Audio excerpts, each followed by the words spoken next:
who will be taking this session. And he's a 1975 batch IAS officer of Haryana cadre. He retired as Additional Chief Secretary of Haryana, and he has been associated with Sankalp for a very long time. And he is also the president of Sankalp. We all in Sankalp work under his guidance and leadership. And his he works, he helps in this interview guidance programs. He looks everything. He helps uh, candidates in one-to-one discussions, uh, group and all that. But he works very hard for the current affairs. Every year he brings out a current affairs ready reckoner, which is only not used by only the candidates, but we the faculty also. So we cannot have anything better than him to take this session. So now I'll request sir to kindly take over. Sir. Thank you, Ajay. Welcome to all the participants. I can see that quite a large 123 is the number. Some of them are from Sankalp, so nearly 120 candidates are with us today. It's a very good beginning. So I will be discussing current affairs, national current affairs with you. International current affairs, I will not be touching because there will be somebody else who is more appropriate for that. Some ambassadors. So we have a number of former IFS officers. So one of them will be discussing international current affairs with you. I'll be dealing only with the national current affairs. And please don't expect a class from me because I don't like to take classes on current affairs. It will be more a discussion. If you make it a class, then that will mean that I not achieved my objective. So please don't make it a class. So in case any of you would like to intervene in between, you have any question to ask relevant to the topic which is being discussed, then please raise your hand. Then either you can share it with us in the chat box, or you can unmute yourself and talk online. So that's not a problem because I know that all of you are much better informed about current affairs than we, the faculty, are. We do know a lot of things, but since you are the ones who are preparing for civil service examination this year, 2025-26, so I know that you are all very well prepared. There won't be any current affairs topic which has escaped your attention. You will be thorough with that. But the only advantage which we have as faculty is that we have the experience.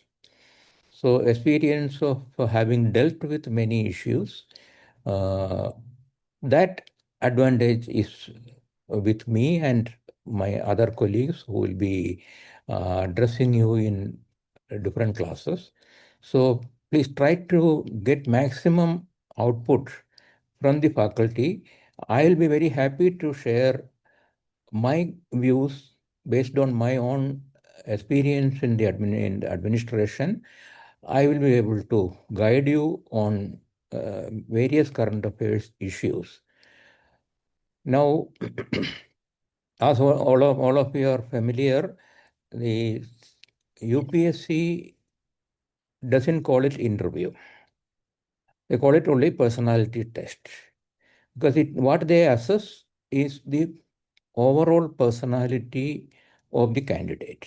Now, when we say overall personality, it includes many aspects. I will not go into the various aspects, but one of the aspects which is very, very prominent and which is expected from any civil servant or even any person aspiring to be a civil servant is awareness. Awareness of his surroundings, awareness of your own state, your country, and the world in general. That is what we call current affairs. So whatever is happening around us, a civil servant is expected to be aware. Now, he may not become a master of that subject, but awareness has to be there. He should be in a position to analyze the issue, understand it from various angles, and also, if necessary, discuss with others. So that kind of a quality is expected from every candidate appearing for the civil service examination. So try to be aware of everything that is happening around us. Now it's almost impossible for anyone to define what is current affairs, because as I've been taking classes on current affairs for the last more than a decade, I have found that, and I've been also been going through the question papers of prelims and mains, and also getting feedback on interviews from various candidates. So what I have found is that there is no definition of current affairs. What is current affair is what is currently being discussed. The event might have occurred several years back, maybe even centuries back. But if it is discussed today, if it is relevant for a conversation today between two persons, two enlightened individuals, then it is current affair. Don't expect questions only on the current affairs, which I have included in the current affairs ready reckoner, which of course I have tried to cover almost all the important current affairs issues during the last 1 year, starting from 1st November 2024. I've tried to cover all of them, but I have covered it only up to 13th of November this year, because that is the time when the results came, and we wanted to give a copy of the ready reckoner in your hands, so that you can start your preparation for the interviews. Now, when you go through it, I hope all of you have got the soft copies of the ready reckoner. So if you go through it, you will find that I have tried to analyze every issue from different angles. If you analyze an issue only from a certain viewpoint, a certain angle, that will not be enough for your civil service interview, because they expect awareness. They expect that you have a good grasp of the topic, you have thought about it, you have applied your mind on it, you have analyzed it, you have examined various facets of that issue. That is what they would be expecting from all of you. So you when you are going through a particular topic, either you are reading in a newspaper, or you are listening to the television the news channel, or you are reading an article, and you there's some current affairs topic which you are dealing with. Now, the factual information is there with the newspaper will give you factual information. But two things the newspaper or the television channel may or may not give. One is the background. Sometimes they do give background also, but sometimes they may not give. They expect you to know the background. And second thing which they probably deliberately omit is different viewpoints. There may be every news channel, every television channel, every newspaper, they have their own viewpoint. Probably they would like to analyze the issue from their viewpoint, which always has a counter viewpoint. In fact, there will be many counter viewpoints. So, as a candidate preparing for the civil service interview, it is your responsibility to see what are the possible points of view. That needs a 360-degree approach. Look at it, look at the issue from various angles. Look at it from, if it is a political issue, let us say. Look at it from, say, national political issue. Look at it from BJP's point of view. Look at it from Congress point of view. Look at it from a communist point of view. Look at it from a regional party's point of view. There are so many viewpoints which need not be similar. So you have to understand the viewpoints of different political parties. Similarly, any economic issue, social issue, cultural issue, technological issue, whatever you are reading, every issue has different angles. So you have to have a 360-degree approach to the issue. And how do you do that? The best way to do that is by asking questions. When you go through the ready reckoner which I have prepared for you, you will find that it may not be visible on the surface, but you will understand that I have been asking questions. I tried to analyze every issue from different viewpoints. Of course, I may not have passed a judgment on it. That is not required. Even in this civil service interview also, you are not necessarily to pass a judgment. But you should know different viewpoints. And then, of course, if the panel insists that you should give your viewpoint, then you can give it. Otherwise, it's not always necessary. Suppose if they are asking you to elaborate on a particular issue, then you don't have to give a judgment. But if they ask you specifically to give your viewpoint, then also don't give your viewpoint just like that. You give the pros and cons of the issue, possible different viewpoints on that issue, and then said, having considered all these aspects, having considered the issue from various angles, this is the viewpoint which I hold. Then you can give your viewpoint. That will be a civil servant's approach. Because a civil servant always approaches issues in a balanced manner. He or she is not expected to be biased. Of course, a little bit of bias can be there towards the government in power, because after all, we are government employees. As a government employee, we have a duty towards our master. Our master is, of course, the government, and through the government, the people of the country.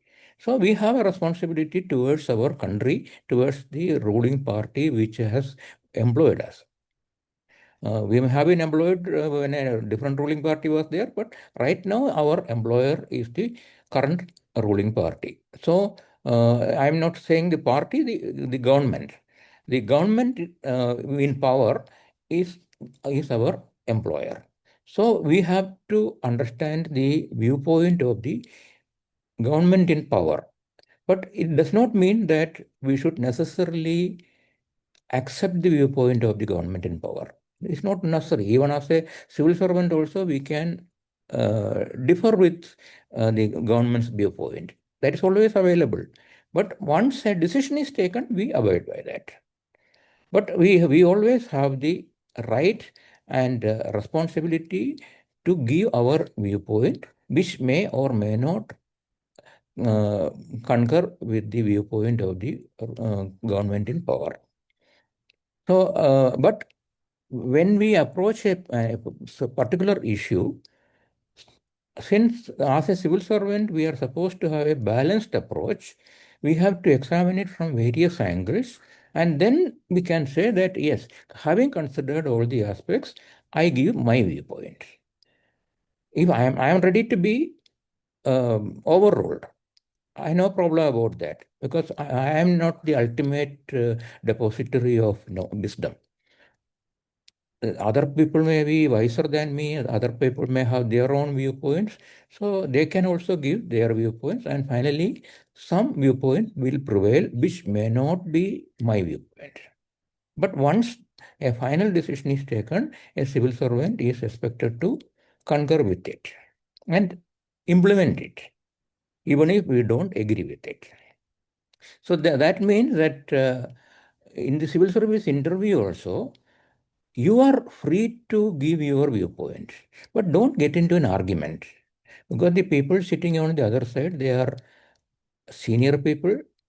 Their viewpoints have to be respected. Even if you don't agree with their viewpoint, those viewpoints have to be respected.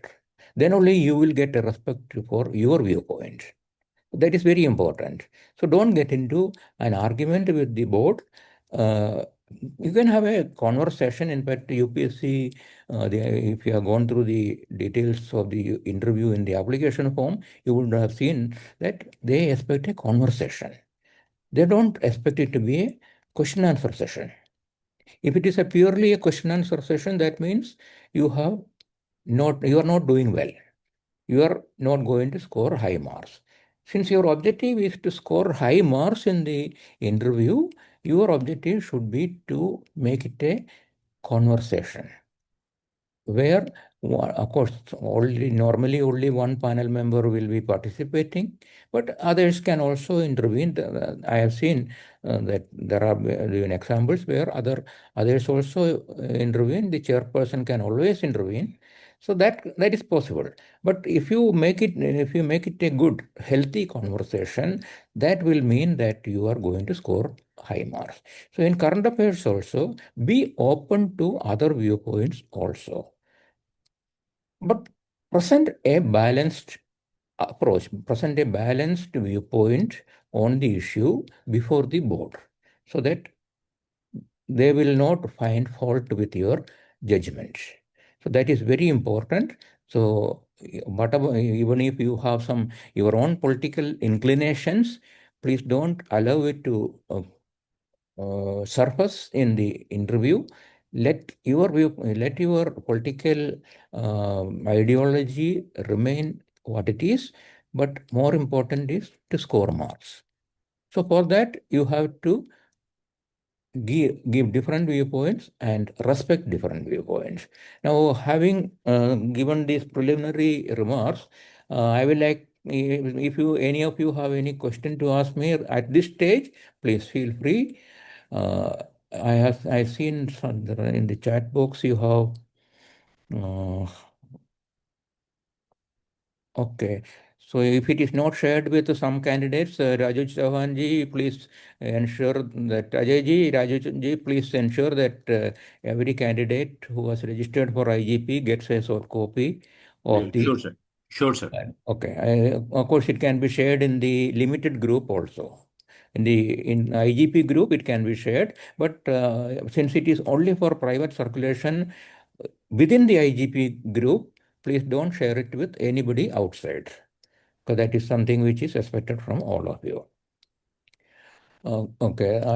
So if you have any further question, please feel free to uh, ask now. Otherwise, I am going forward. Any questions? Anybody would like to, if you can Sir, raise your hand also? Yes. so there's a question in the chat box because of you talked about stand.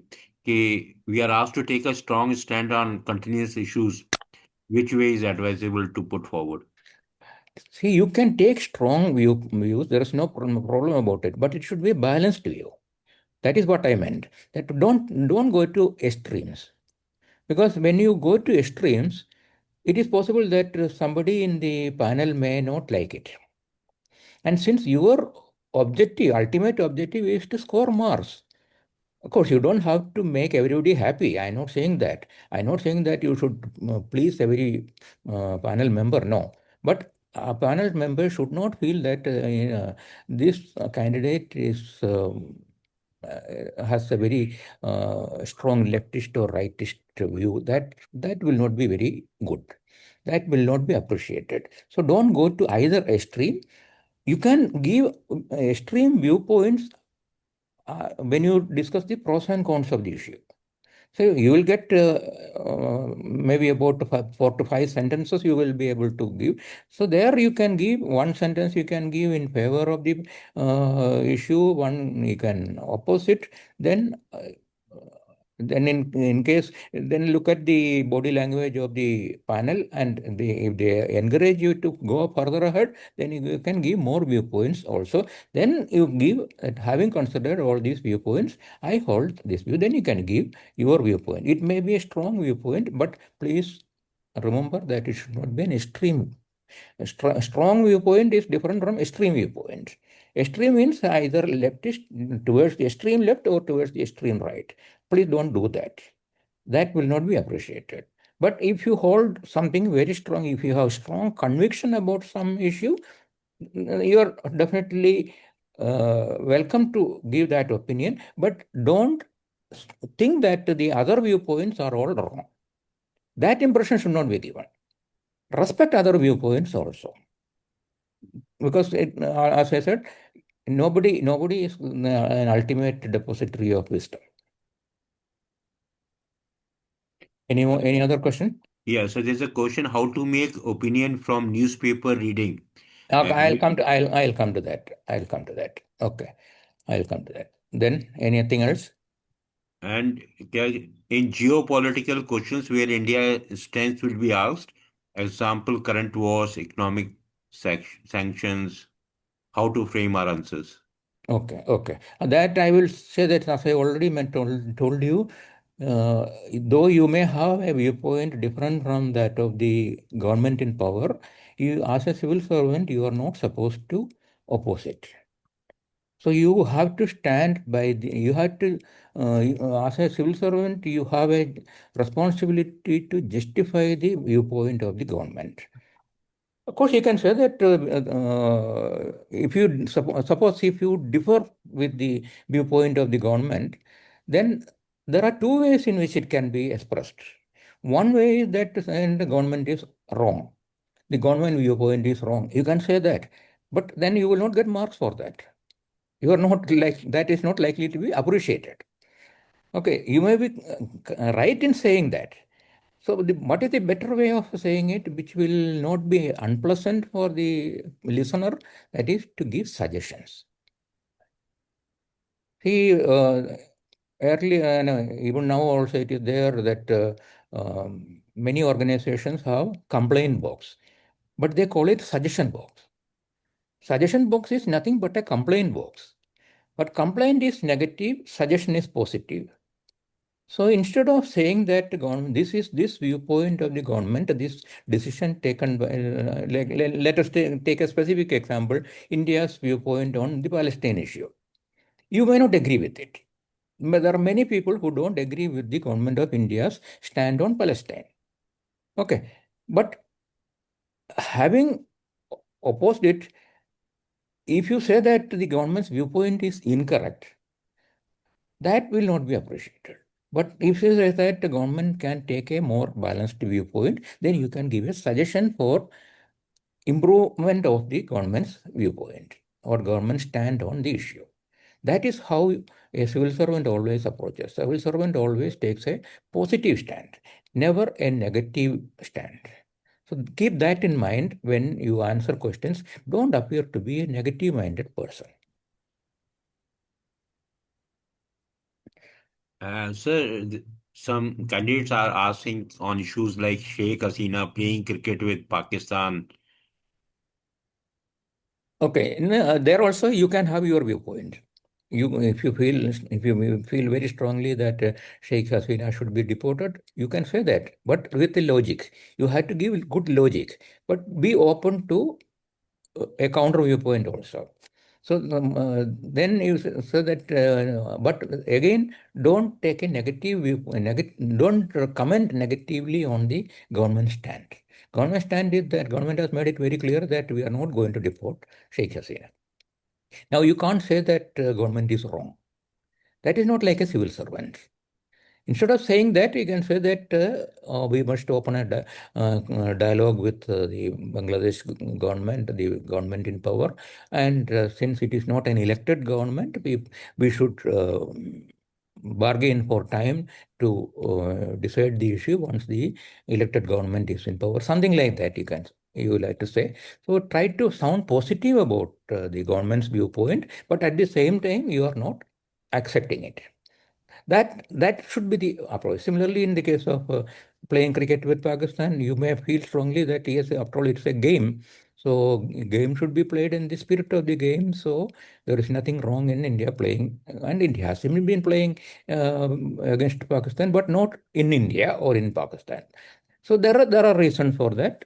So if you look at the analysis of that issue in various newspapers, I have come across some editorials on the topic also. And our colleague, Mr. D.C. Agarwal, has been compiling the editorials and publishing it in a group for you. We have a current affairs group. I hope all of you become Ajay they can also be invited to the current affairs group. There, DC Agarwalji has been Yes, compiling the so that will be editorials, yes, sir, so that will be providing that to will us. be useful for them. So I have come across editorials analyzing the issue from different angles.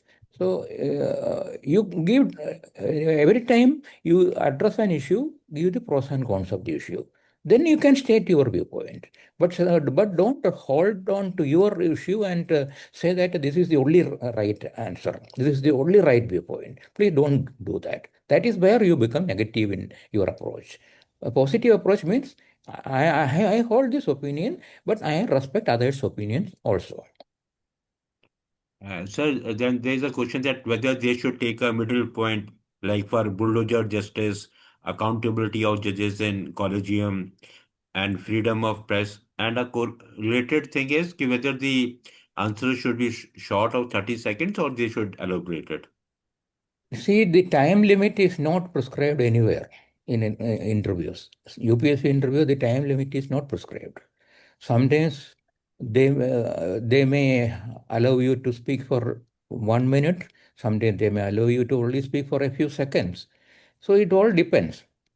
It all depends on how you make it a conversation. If it becomes a question answer session, naturally there will be many questions and many answers, but that will mean that you are not getting high marks. If there are too many questions and too many answers, you are not going to get high. If you uh, make it a discussion which runs into say one panel member has asked a question and he is happy with your with discussing that issue, one issue with you, and he doesn't ask you any further questions. You should be happy that he's going to give you good marks. But if he has asked 10 questions and you answered all of them correctly, you may not get good marks. So don't depend on the time. Try to make it a conversation. And these issues which you have raised, please go through the current affairs ready reckoner. I have analyzed all these issues. You will find answers to balanced answers on all these issues in the ready reckoner. And you can further discuss with me in the group mock, which most of the days I will be conducting. And in the group mock, all these issues will come up, and you will have much more opportunity to discuss these issues with me and other panelists. Yes. So we can go ahead now, sir. Okay, now let me go to the. I'll just. I got a few slides. I already discussed them, but please go through these slides. That will give you some idea about uh, what I was talking for so far about for the last about half an hour or so. What I have been discussing is summarized in these slides. So please go through that. This is the definition of current affairs according to me. It is not a, complete definition, but what I felt uh, should mean uh, current affairs for the purpose of the UPSC personality test.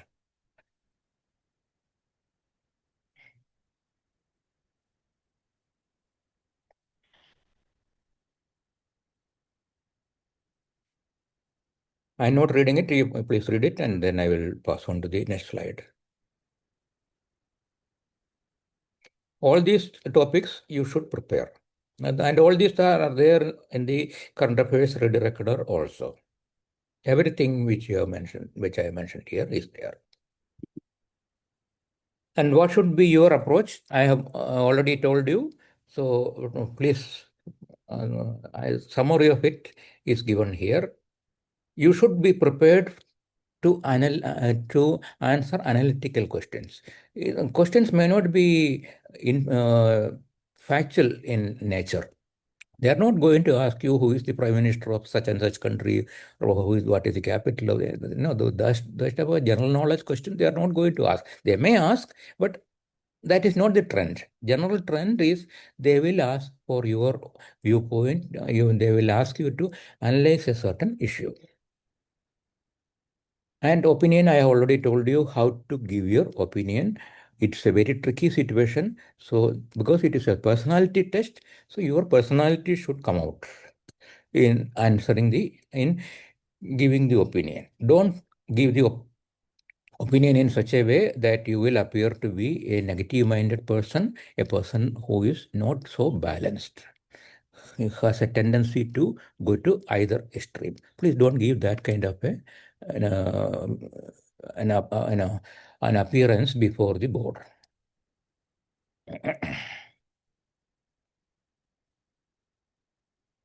About criticism of government, also I mentioned, don't criticize the government, you can give suggestions.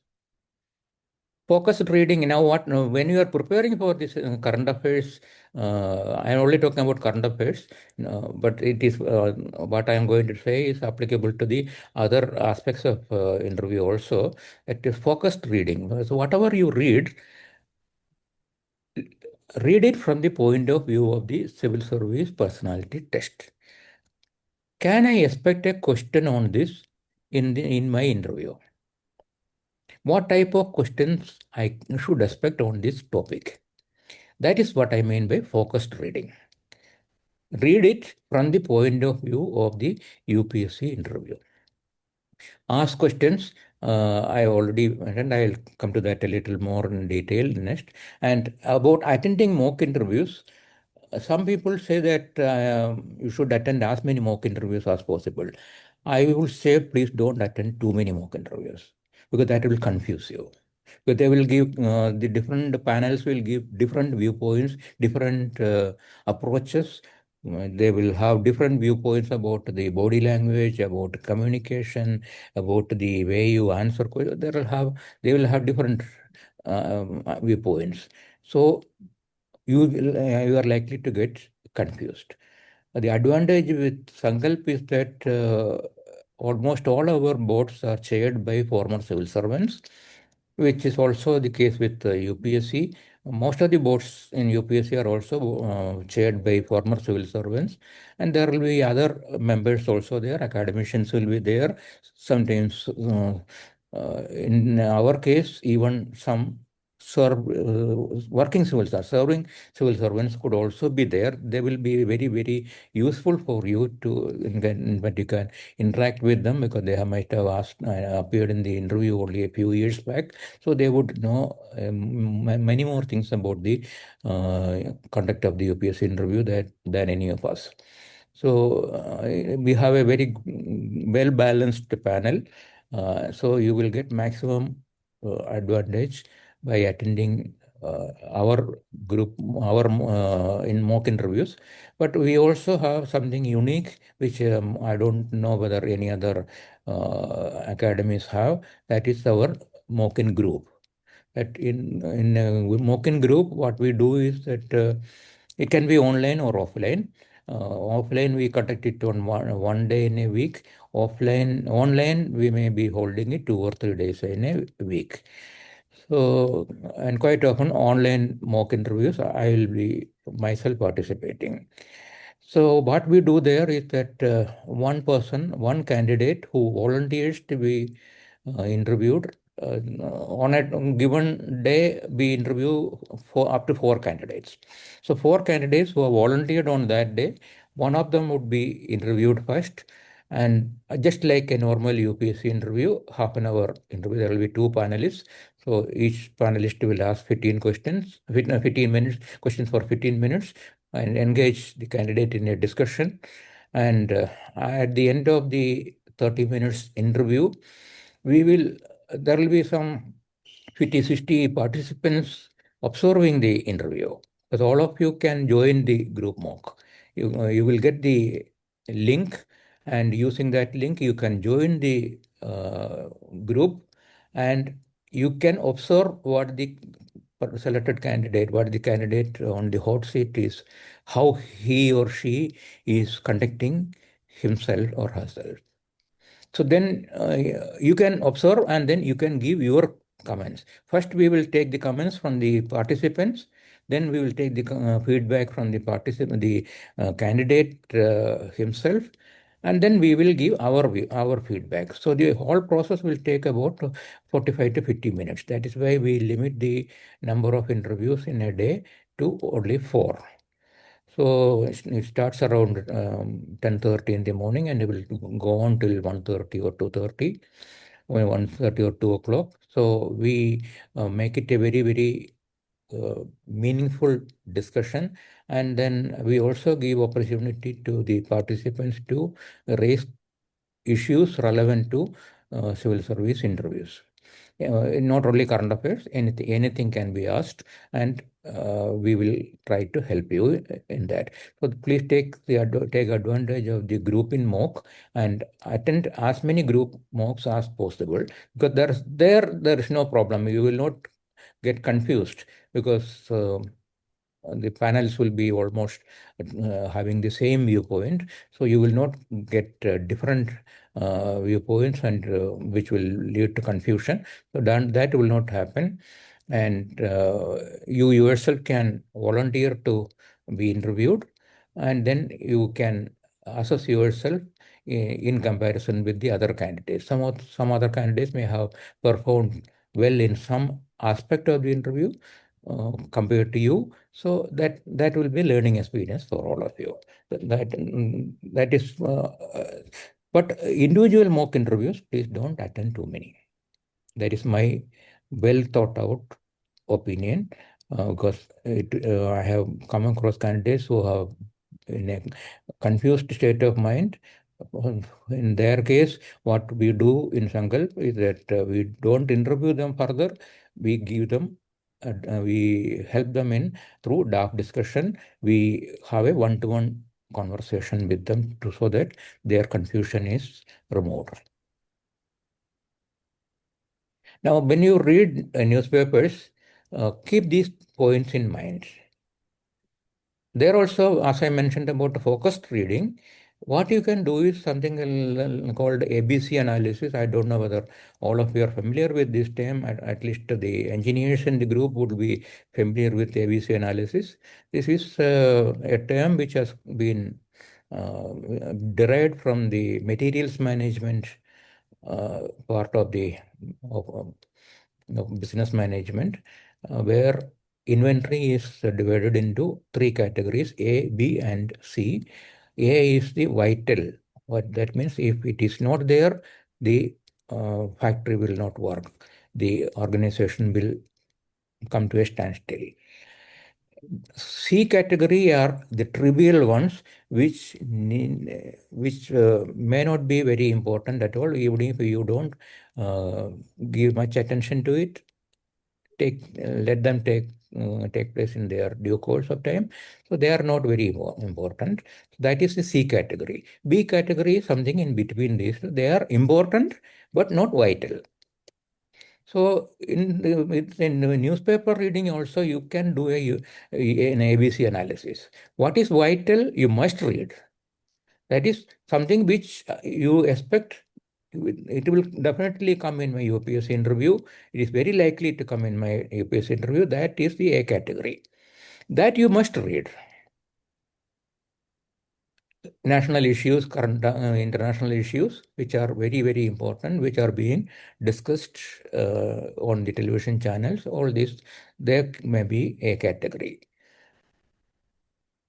Then B categories, they are important, not necessarily for everybody. If you are from Uttar Pradesh, a news regarding Uttar Pradesh will be important to you. It may not be a news regarding Bihar may not be very that much important to you.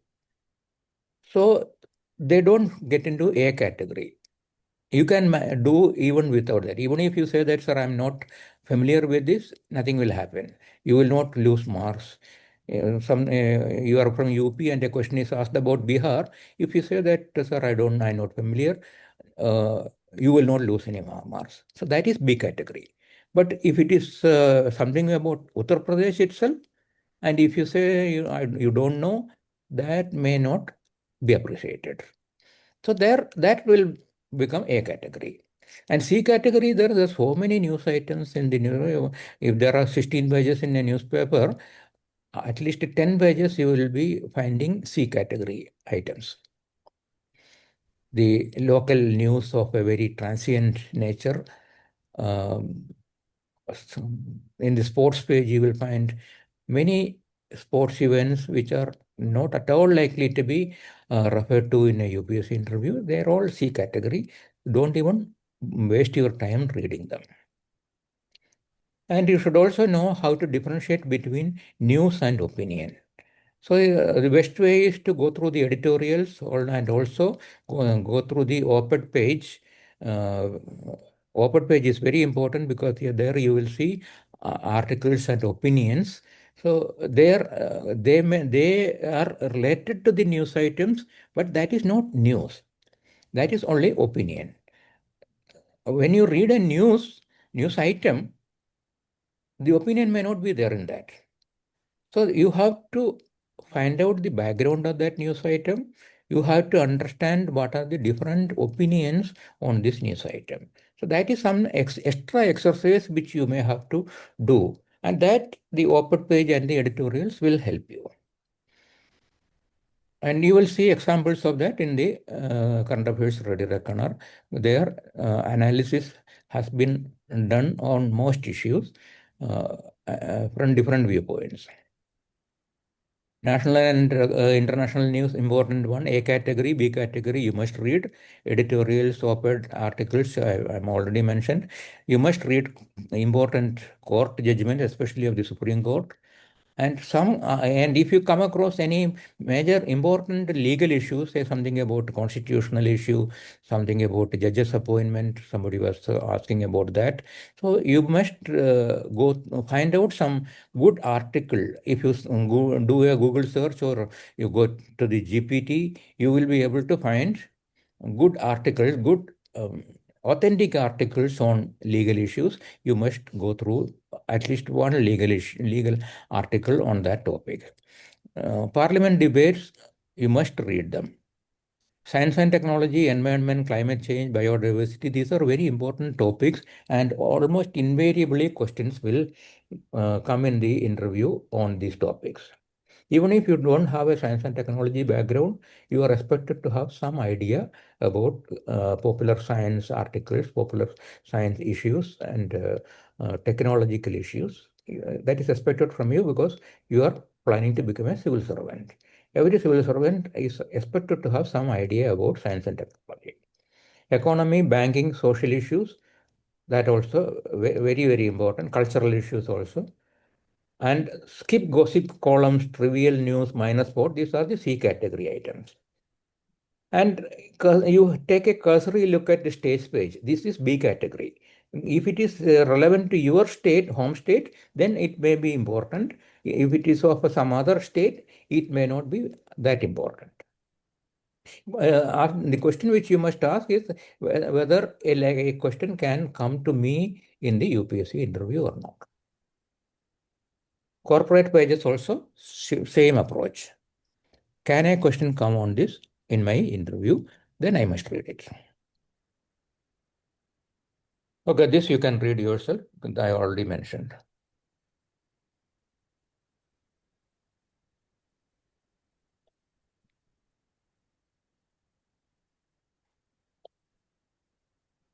The most important thing is the topic relevant to your DAF? Most of the time, even current affairs questions are asked based on your DAF. So it is very useful to see whether you can relate the current affairs topic with your DAF. If it is possible to relate it in somehow, then you should expect questions on it. Otherwise also question can be asked, but even if you say, sorry, it is not, I'm not familiar with, nothing will happen. You will not lose marks because it is not relevant to your DAF. Then when you are reading a current affair, some issue, sometimes you will come across some special terms. The newspaper or television channel may not explain those terms. Because they expect that you are already familiar with those terms. For example, they mention something like current account deficit. They may not explain what it means. So you are expected to understand it.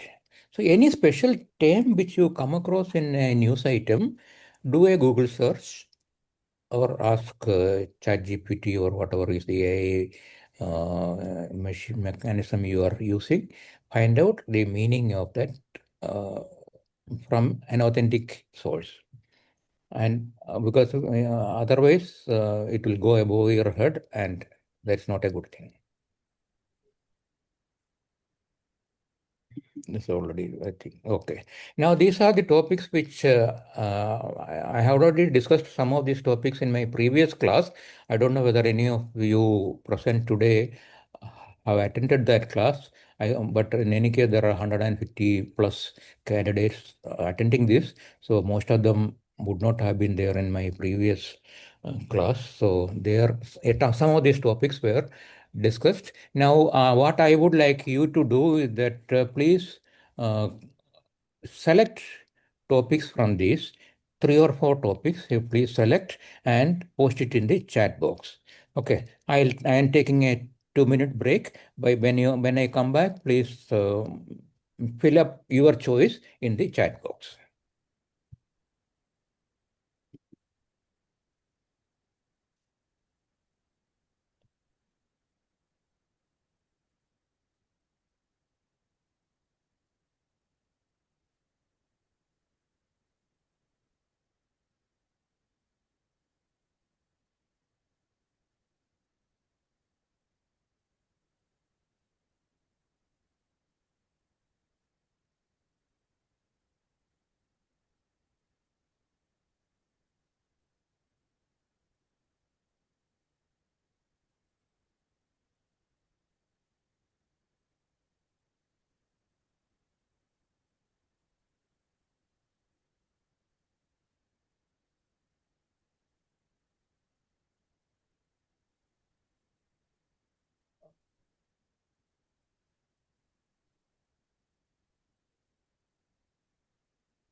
Okay, plenty of viewpoints.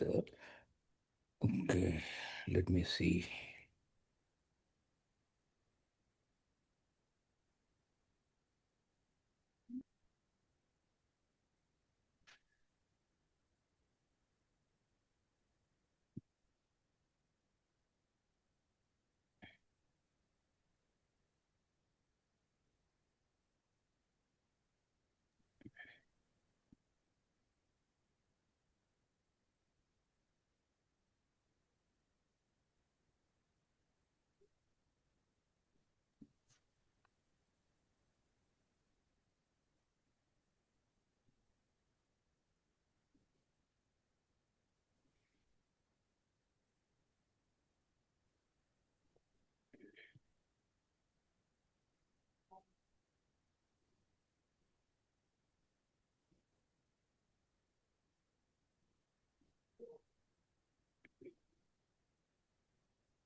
Sir, if you allow me, I'd like to ask a question. Okay, Sir, for example, somebody was born in Haryana, then yeah, completed studies from Delhi and Mumbai, and then later shifted to UP. okay. So, to what extent should this person be aware of the local news or current affairs of all these places? Depends on how much time you have spent there. Sir, So if you have spent a few years in a particular state, naturally, when we say awareness, you should be aware of the political situation of the state. You should be aware of the geography of the state. You should be familiar with the economy of the state to some extent. I'm not sir, saying you should be a master of that, but some understanding of the economy. See, you see people around you. You Sir. are, let us say you are going to Banaras Hindu University for your post graduation, say, or graduation. So you spend 3 or 4 years in a particular state. It may not be your home state, but having spent 3 or 4 years in a state, naturally you have come across people. Sir. You have gone around that place. You have gone to different parts of the state. Naturally, you are expected to observe things. Because as a civil servant, you have to keep your eyes and ears open always. Try Sir. to try to observe things, try to understand things, because you are trying to get into a very, very important, you are trying to become a very important functionary of the government. So when a government functionary goes to a village, naturally he or she would try to find out how the village is living, what are the living conditions there, what are the problems which they are facing. All these things he will try to find out. So that Sir. kind of an approach is expected from every one of you. So if you have not tried to understand various social, economic, political, geographic aspects of that state, then it is better to keep quiet about it. Sir. But it will definitely help you get more marks if you are familiar with more things. If you have observed many things and you are prepared to share with the panel about that state, it will be definitely appreciated. So that is, try to build awareness. Of course, if you are not observed many things while you were in that state, you can always compensate it by reading about it. Sir. Thank you, sir.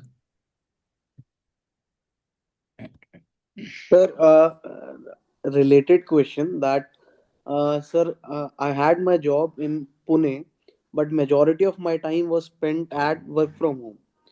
But I do not belong to Pune. I have been a resident of Uttar Pradesh.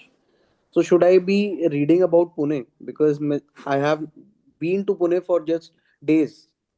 Okay. Are you mentioning it in, of course, were you attending what were you doing there? You are doing a job there.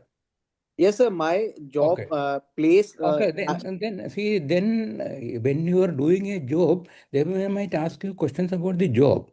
They may not ask questions about Pune. So because in the place of employment, it's written the address of the That is office. that is right. That is okay. But it's very unlikely that they will ask questions about Pune. They will ask questions about the job which you are holding. That you should be prepared to answer. So because I have written in bracket that work from home was also there. No, that's enough. That you can mention there. In case a question comes, then you can always say that I'm not much familiar with Pune because I have not lived there. I have been working from home, so I don't. I've been to Pune only as a visitor, so I'm not familiar with the various aspects of the city. That you can always say.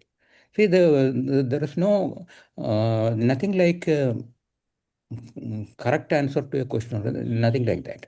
The way you answer the question is important. So if you, in case you say that you are not aware, you will not lose any marks for that. But if you don't know something and still want to answer, that is a very risky proposition. Please don't do Oh, that. Always admit that you are not familiar. You will not lose marks. thank you, sir. Okay, I got enough material for discussion. Let me, okay. I I'll just take it maybe about 5 minutes I will spend on the first topic because I have done something special on that because I have also framed questions on it. Other topics I have not framed questions.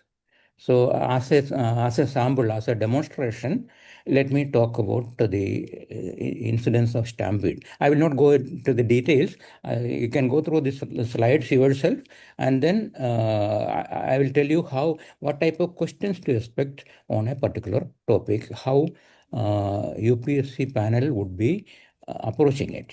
So only to demonstrate that I am taking this topic, but I will not take more than 5 minutes on it. Okay. Now, you should be familiar. I'm not reading it. You please read it yourself. There have been a number of incidents of stampede reported in the newspapers recently. One of the latest one was about the Tamil superstar Vijay.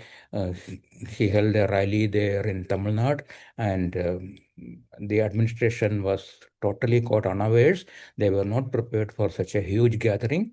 Even the organizers themselves were not expecting such a huge gathering, and it was a disastrous thing. So you should, particularly if you are from Tamil Nadu, or if you have worked in Tamil Nadu, or you have some in the DAF, Tamil Nadu finds mentioned there, you should, they are likely to ask questions on it. Otherwise, also, if they ask you to mention some recent incidents of stampede, you can mention this as an example. Another example is the Royal Challengers Bengaluru celebration in June 2025. All of you are familiar, and now Royal Challengers have been held responsible for that. That was recent news. So have some idea about what happened in those incidents. This I'm giving some theoretical aspects of it. I will share the presentation with you so you can go through it.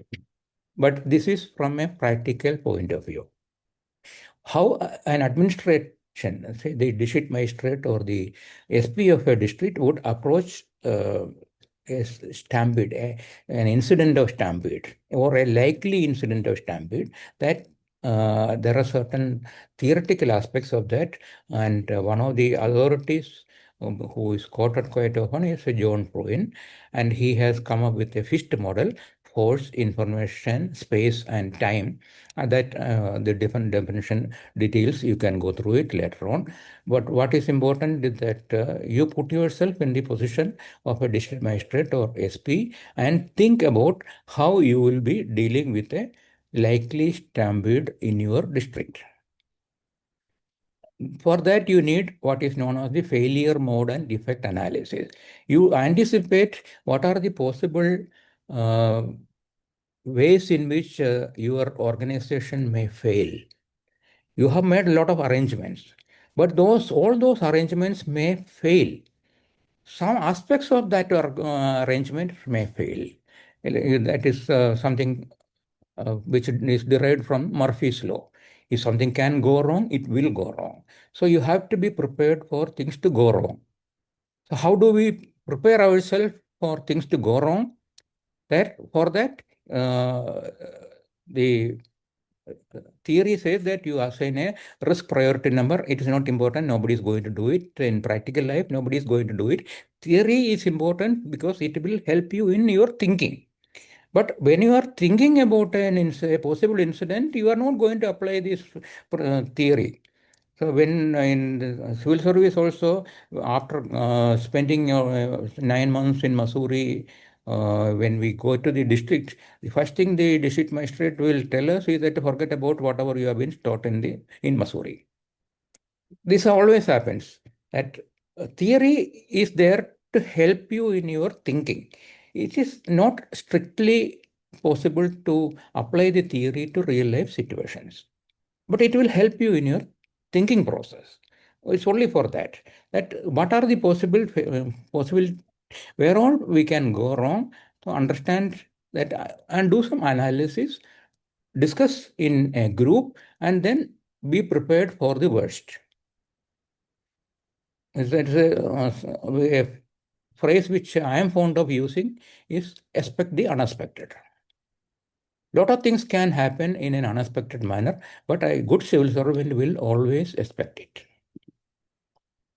Dealing with stampedes, it has been NDMA has formulated guidelines for dealing with stampedes because it is definitely a disaster, but it is a man-made disaster. It is nothing to do with the nature.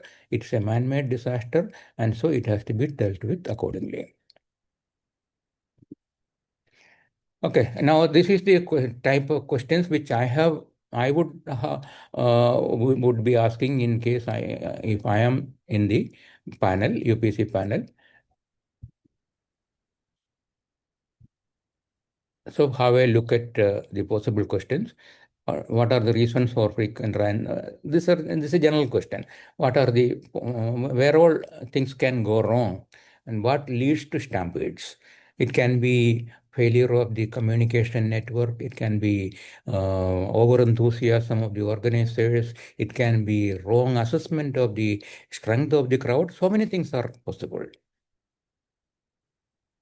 Who should be held responsible for stampedes, the organizers or the administration? That, of course, is difficult to answer because you had to go through it, and a post-mortem has to be conducted. That means a judicial inquiry or an administrative inquiry may have to be conducted to find out where things went wrong and who is responsible for the failure. Then only we will be in a position to hold somebody accountable. What are the precautions to be taken to prevent stampedes? Think about it. I will not spend time on that now. How do you think technology can help in crowd management? If you are an engineer, then it's a very, very likely question which you can answer. Think about it and you will be able to give answer to these questions. It is the PPT will help you in formulating your answers. Can stampedes be classified as disaster? Natural or man-made? Yes, they are disasters, definitely, and they are man-made disasters. Now they may come up with a situation question. There are different situation questions are possible, and in UPSC, normally you are asked situation questions. It's something like what you have already done in your GS4 paper, the ethics paper. Their situations were discussed, and you were asked to answer questions based on situations. Similar questions can come in the UPSC interview also. In fact, what I've been telling the candidates is that UPSC civil service interview can be divided into four parts. One is the personal information, that is your whatever information you have given in your DAF about yourself. They will definitely ask questions, but there the advantage is that you know the answer, the panel doesn't know the answer.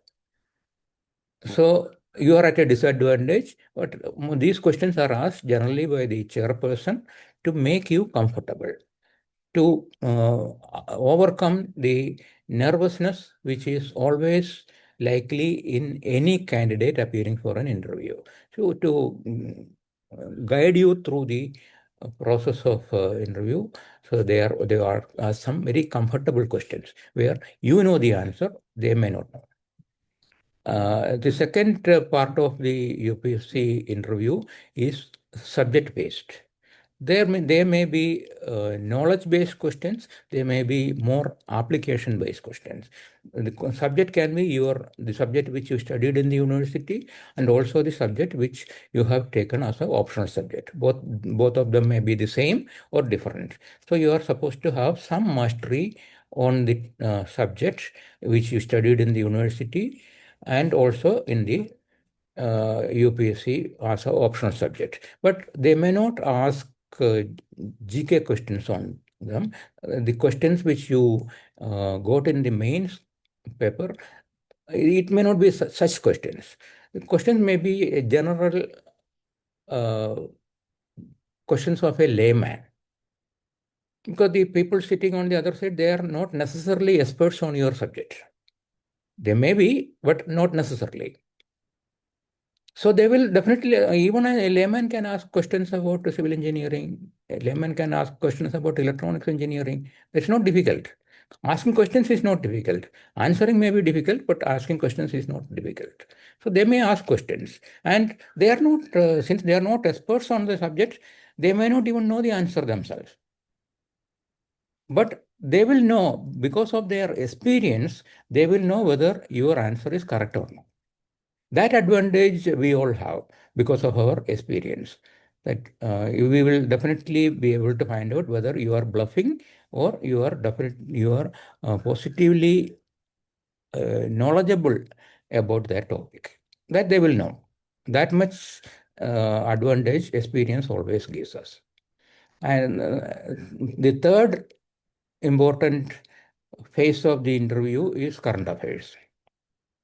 You will get questions on current affairs, it may flow from the DAF or it may not flow. It may be related to something very, very recent, something may not be related to your DAF. And the fourth phase of the interview is situation-based questions. One or two situations they are likely to ask. There you should be in a position to put yourself in the shoes of a civil servant and answer these questions. So since you have never worked as a civil servant, you are not expected to know the details of the situation and how to handle that situation. That is not from your common sense, from the knowledge which you have acquired over the years. If you are able to give a good balanced answer to that question, that will be appreciated. So situation-based questions, it is something very similar to the GS4 questions which you have already answered. So think of such questions, and like for example, in the case of a stampede, what you can expect is that as DM or SP of a district, you get intelligence report that there would be a huge gathering of devotees in a religious festival in your district. Name the first three steps you would like to take. Now, your answer may be different from my answer. It may be different from the answer expected from the panel. That doesn't matter. The correctness of the answer is not important. Your thinking process is more important. How you arrived at those three steps, that is important. So for that, you may be required to do, say, 1 or 2 seconds of thinking before you answer. This is how you approach UPSC interview. Now I'll go back to the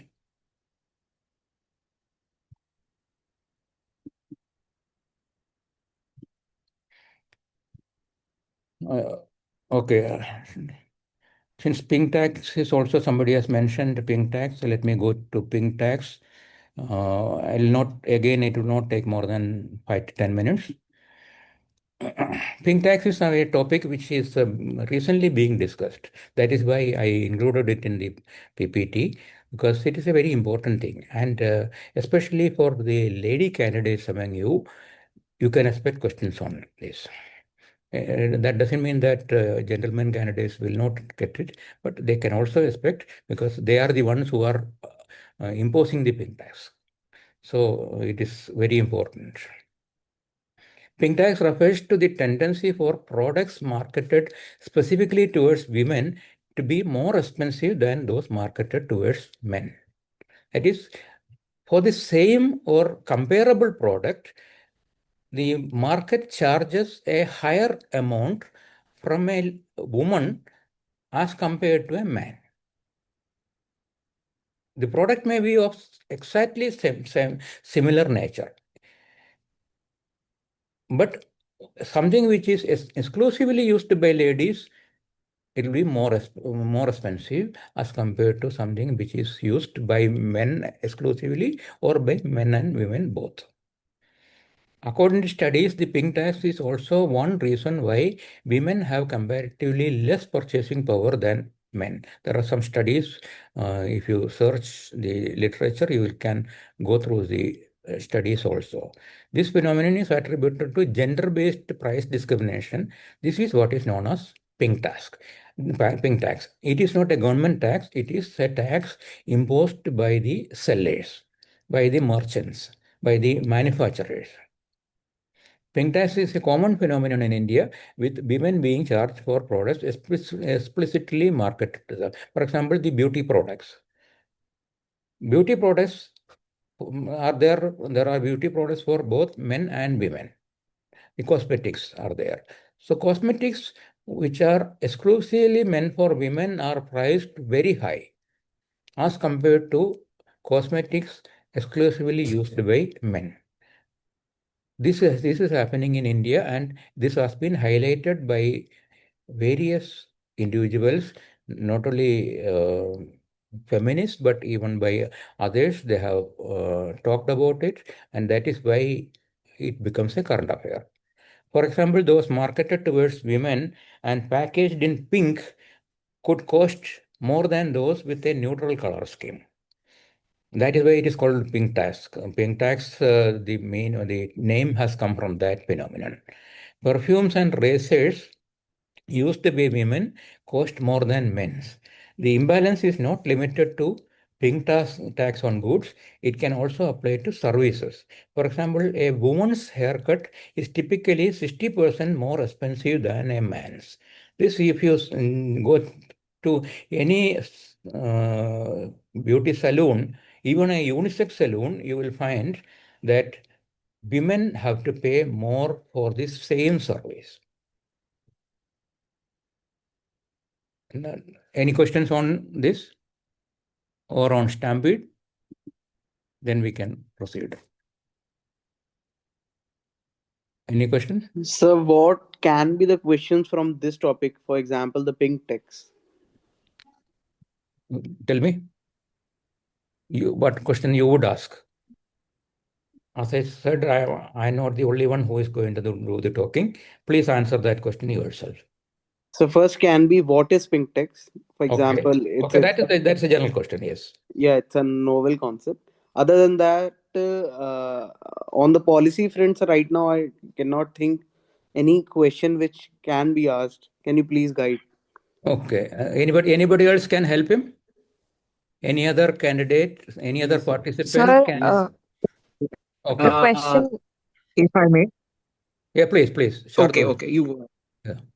Yes, sir. Sir, so maybe they could ask about the ethical ramifications of pink tax. Is it Okay. correct for the Okay. corporates? Good. Definitely. Yeah. Yes. Yeah. Okay. Then Himanshu. Yes, sir. Sir, the questions can be asked like, what is the mindset and the thought process when the firms do this discrimination on pricing? So, what the mindset is, that can be one of the questions. Okay. Can you answer that question? Sir, maybe gender stereotyping and analysis on the shopping habits and other combined with the gender stereotyping can be one of the reasons.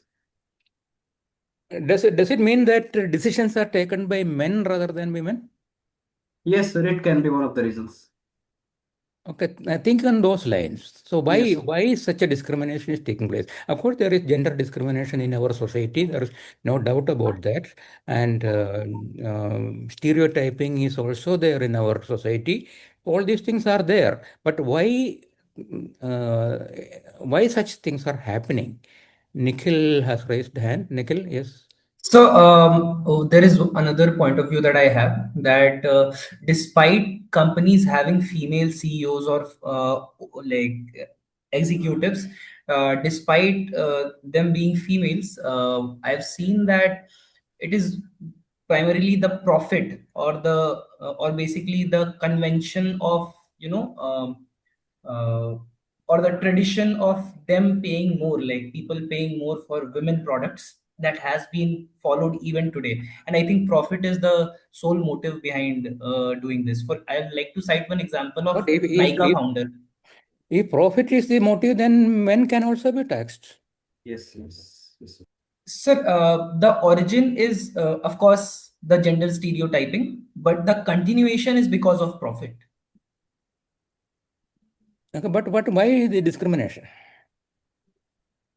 Sir, may I attempt to Yes, answer please. that? Yes. Yeah, I was waiting for a lady to answer. Yes, please. Sir, I think the market considers Garima. men as de facto consumers, and women as consumers is seen as a separate entity for which separate efforts have to be put.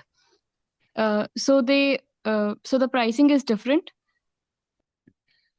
But Garima, tell me, the purchasing power of women in general is less than that of men in our society. But Yes. even then, they are asked to pay a higher price. Why? Some attempt. Anybody else? Can I answer, sir? Those who have asked the question, please lower your hand because I will not be able to see everybody's name. Sir, Sir, maybe they want to. One person. Okay. So maybe they want to make Others the here. benefit Okay. out of this. Maybe Yeah. they want to make the benefit out of this perception that costly products are good. So, to exploit this perception, they are deliberately raising the rates. Sir, may Okay. I answer? Okay. Can I add?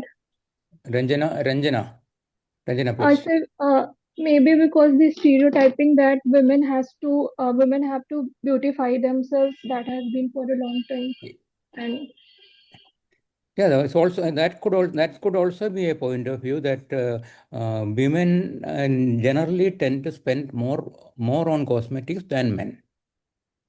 So may I add So on? can I give my input? So the profitability of marketing to women will be definitely more than marketing to men. That may be one reason.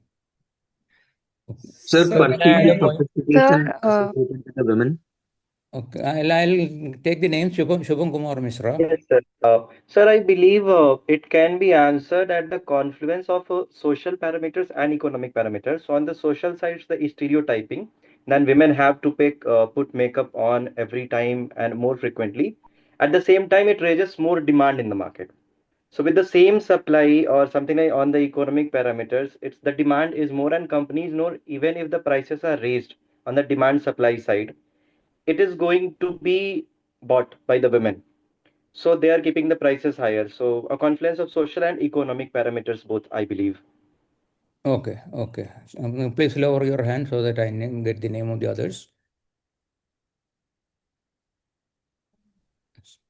Others, okay, let me see. Ruchika, please. yes, sir. Good evening, sir. Please go ahead.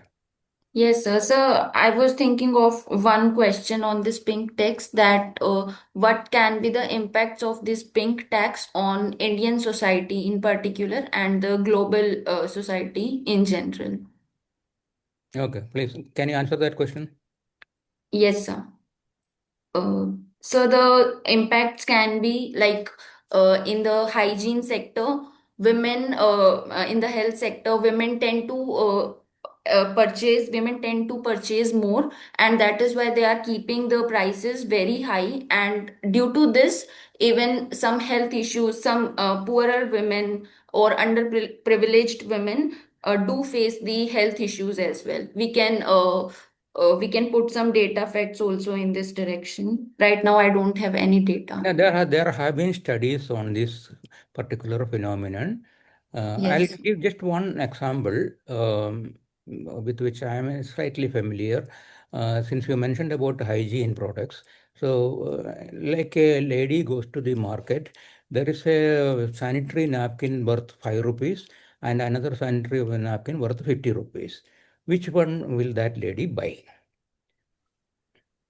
Yes, if she is underprivileged, she would certainly go for 50 rupees ones, like the lower price one, because she has a limited budget and she has to maintain other expenses as well. But if she comes from a fluent background, then she would certainly spend the higher one because inherently the quality considerations do come into sector. Yeah, there has been some studies. If you just search the literature on this, you will find some good studies on this. That people know this. This is a weakness of our consumers.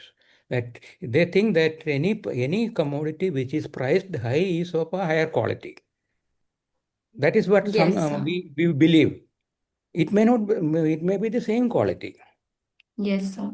But if it is higher priced, like for example, if we are going to a doctor who charges 100 rupees consultation fee, people may not like to go to him. But somebody charging 500 rupees, he'll be very popular.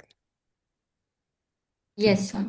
this phenomenon, please think about it, and you should be able to have a discussion on this.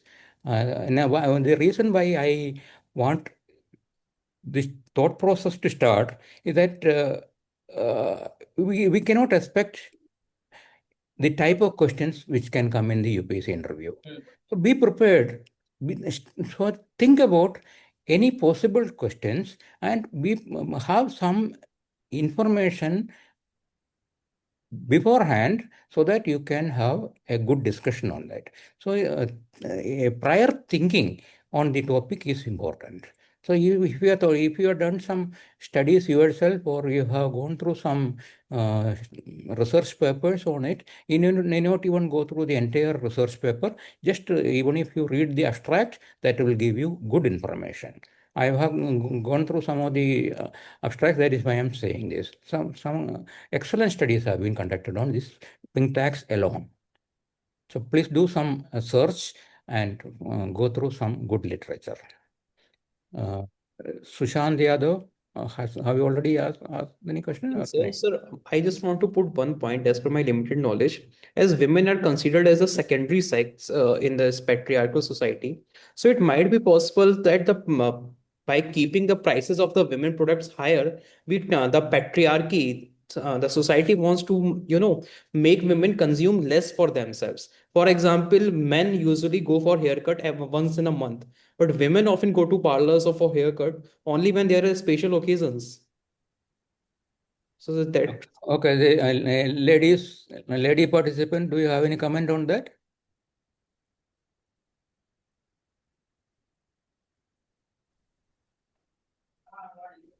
Is this So may statement I, correct? Yes, please. Yes, sir, I sir. think, okay, Sorry. go ahead. Okay, I'm saying that, sir, there is an inadequate understanding of women's needs, I feel. So, what is considered as maintenance for a man, such as a haircut, can be considered a beautification, a luxurious purchase, or a luxurious spend of money for a woman. So that could be one Yes, reason. that's right. That is right. That one is considered a necessity, the other one is considered a luxury. So Yes. if it is a luxury, you have to pay higher amount. That's also one way in which society looks at things. Sir, I Sir, want to add to that patriarchal mindset thing here. Yeah. Okay, So, please. the patriarchal mindset considers women traditionally considers women to be more delicate, and because of that, they believe or it believes that women need more, better quality products, and because of that, spending higher is considered okay or considered very natural. But this is the patriarchal mindset speaking, and the second thing that they do is that the patriarchal society considers men to be providers, and the men in turn feel proud to spend more on the consumer, the wife, the mother or the sister. So they would rather spend more on her than on themselves. They'll be okay to spend 2000 on a haircut for her mother or her wife, but not okay with 200 rupees But for the themselves. payment may be ultimately coming from the man, but the payment is made by the woman. It is the lady who is going to the saloon, not the gentleman is not taking the lady with him. The lady herself Sir, goes, and she yes. is the one who is paying. Though she may be paying it from her husband's income, that is a different thing. But it is the lady who is paying it. Sir, can I add something? Okay, Gaurav. Okay, please. Gaurav, Sir, please. I think sir, women has more emotional appeal towards the things. That's why they tend to spend more, while men have something rational kind of thing. Like they tend to uh, spend less. They have tendency to spend less, while women emotionally attached with things. That's why something. Okay. Sir, if I may interject, I feel, sir, that this itself is the stereotype. Stereotyping, yes, it is. Shardul, Shardul, yes, please. Okay, and please, Gaurav, the answer you gave may be correct, but you had to put it in a proper framework if it is to be appreciated. So please, wording is very, very important. How you structure your answer is very important. So please don't give the viewpoints in such a way that it may sound somewhat negative in it may show a negative mindset, or it should show a retrograde kind of a thinking. Please don't do that. Try to structure your answer in a much better way. We will discuss more about structuring the answers when we meet in the group mock. There you will come across examples where candidates structure their answer excellently, and some candidates are not able to do that, because you are going to get marks for well structured answers. So it is very important. So the answer may be correct, but you have to word it in such a way that it sounds convincing. Okay. Anybody else? I think Sir, one last point, sir, I would like to make. Sir, one okay. last point. Okay. Sir, Okay. yes, sir. Sir, another point which I may think is that this concept is associated with gendered conception of products and not other products like grocery items. They are equal to all. Yeah, yes. But suppose some product is particularly available only for the women and not for men. Then a company thinks of launching similar products for men. So they have to create a market first to make the men interested in such products which traditionally are being used by women.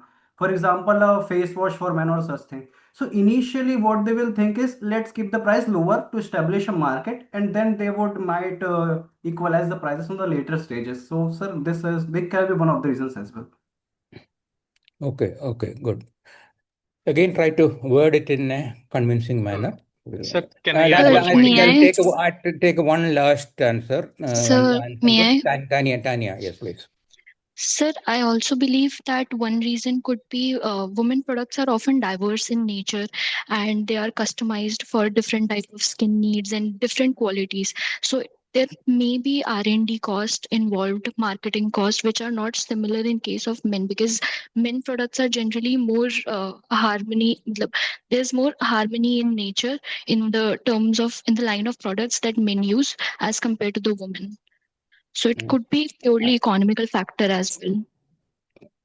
I'm not very sure whether your suggestion is right or not, because I not come across any such material in the literature.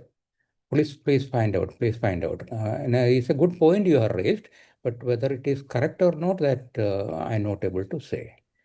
So can I add a point? Okay. Who is there? Aman. Yes, sir. Okay.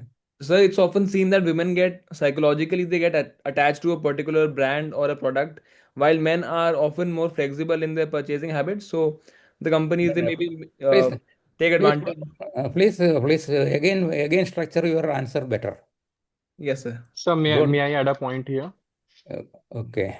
I think Sir, this will just be the last. one Aditya, point. Ashish. Ashish, sir. Okay, Ashish, please. Sir, I think women are conditioned from their childhood to believe that their value is directly correlated with their beauty or their appearance or their grooming, while men are conditioned to believe that their value is related to their professional competencies or their technical capacities. So it is It's easier for the companies to, manipulate or convince women to buy expensive products. okay. I think you have a point there. It is right, but again, try to get some confirmation of that viewpoint by going through the relevant literature. So there is a point in what you have said. Okay, we'll stop here, because I would like to discuss at least two more topics. Two topics I will combine together. That is vote chori allegations and SIR. I'll combine both these, and then we can have some good discussion on that. Let me go through. Okay. I'm not going to the factual issues. You are already familiar with it, but I have put it in the PPT. Please read it.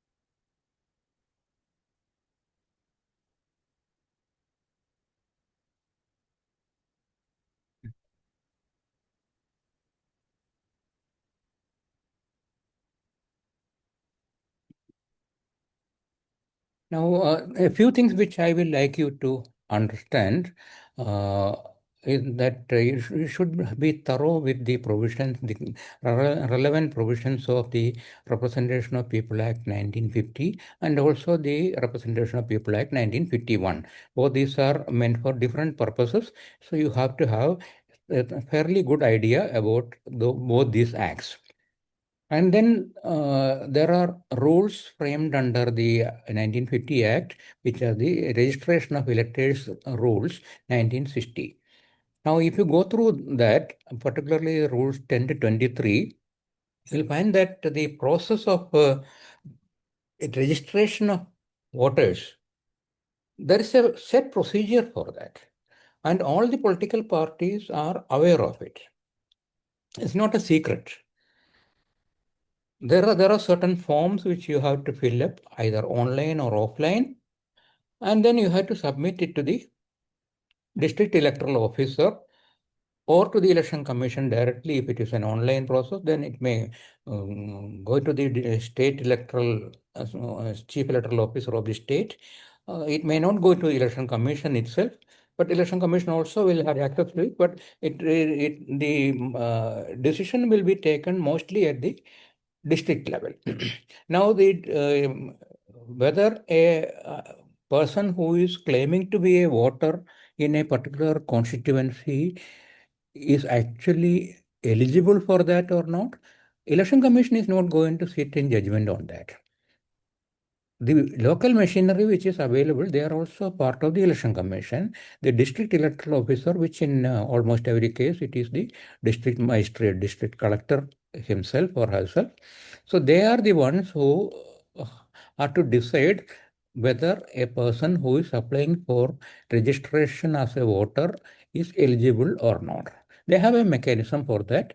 What they do is that they will if it is an online or offline application, so they will go through it and then they have to verify it.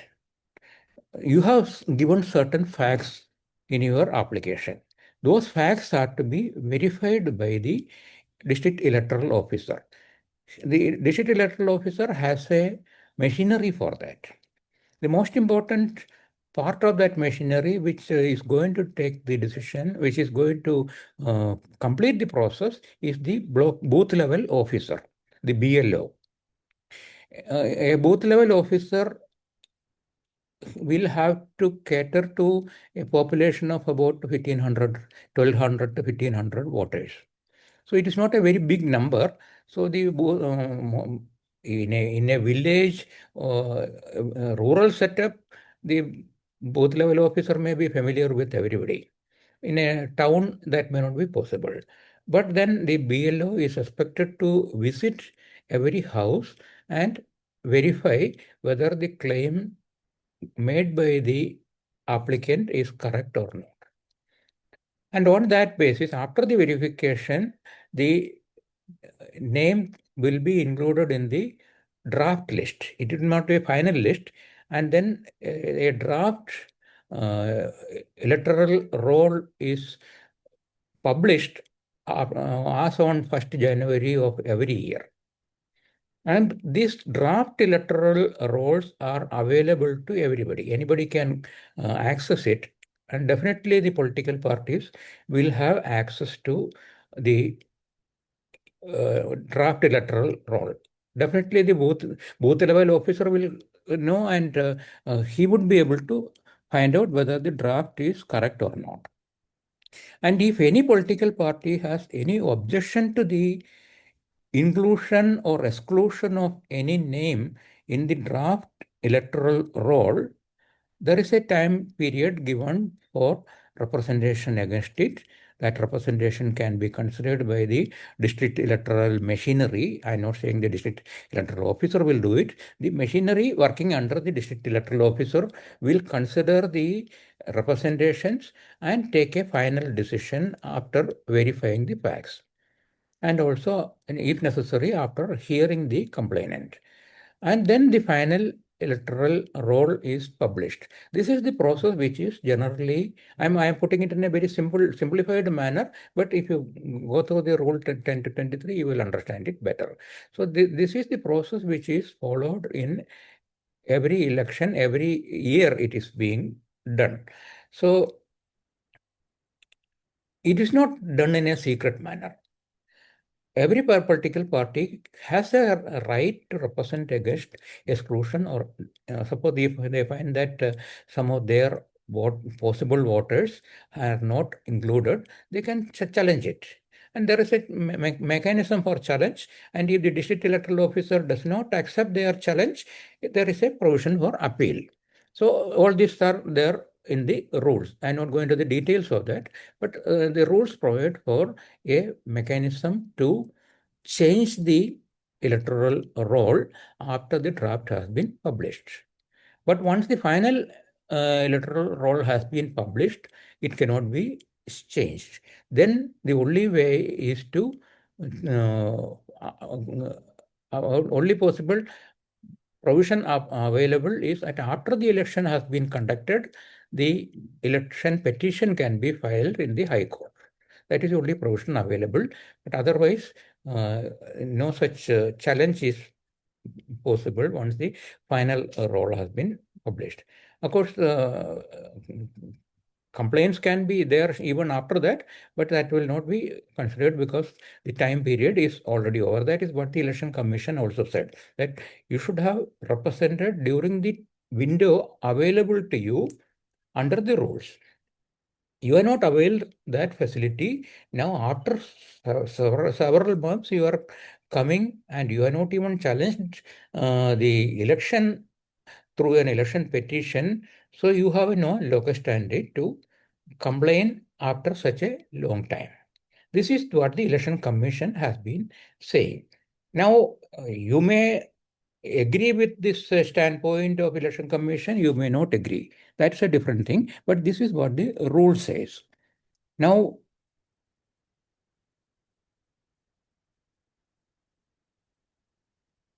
okay, now we'll also consider the SIR because this is a related topic. So we'll go through the SIR also, and then we will have discussion on it. SIR, there is a provision in the Electoral Registration of Electors Rules 1960, Rule 25, under which the SIR is conducted after a certain period. It can be a long period. There is no such period prescribed in the rule, but periodically the special intensive revision can be conducted by the Election Commission.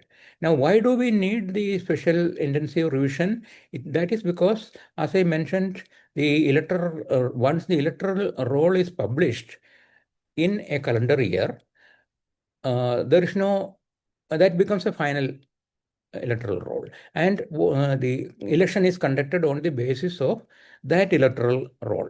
Anybody whose name figures in that electoral roll can go to the booth and exercise his franchise. And if your name is not in that electoral roll, then you cannot exercise your franchise. As simple as that.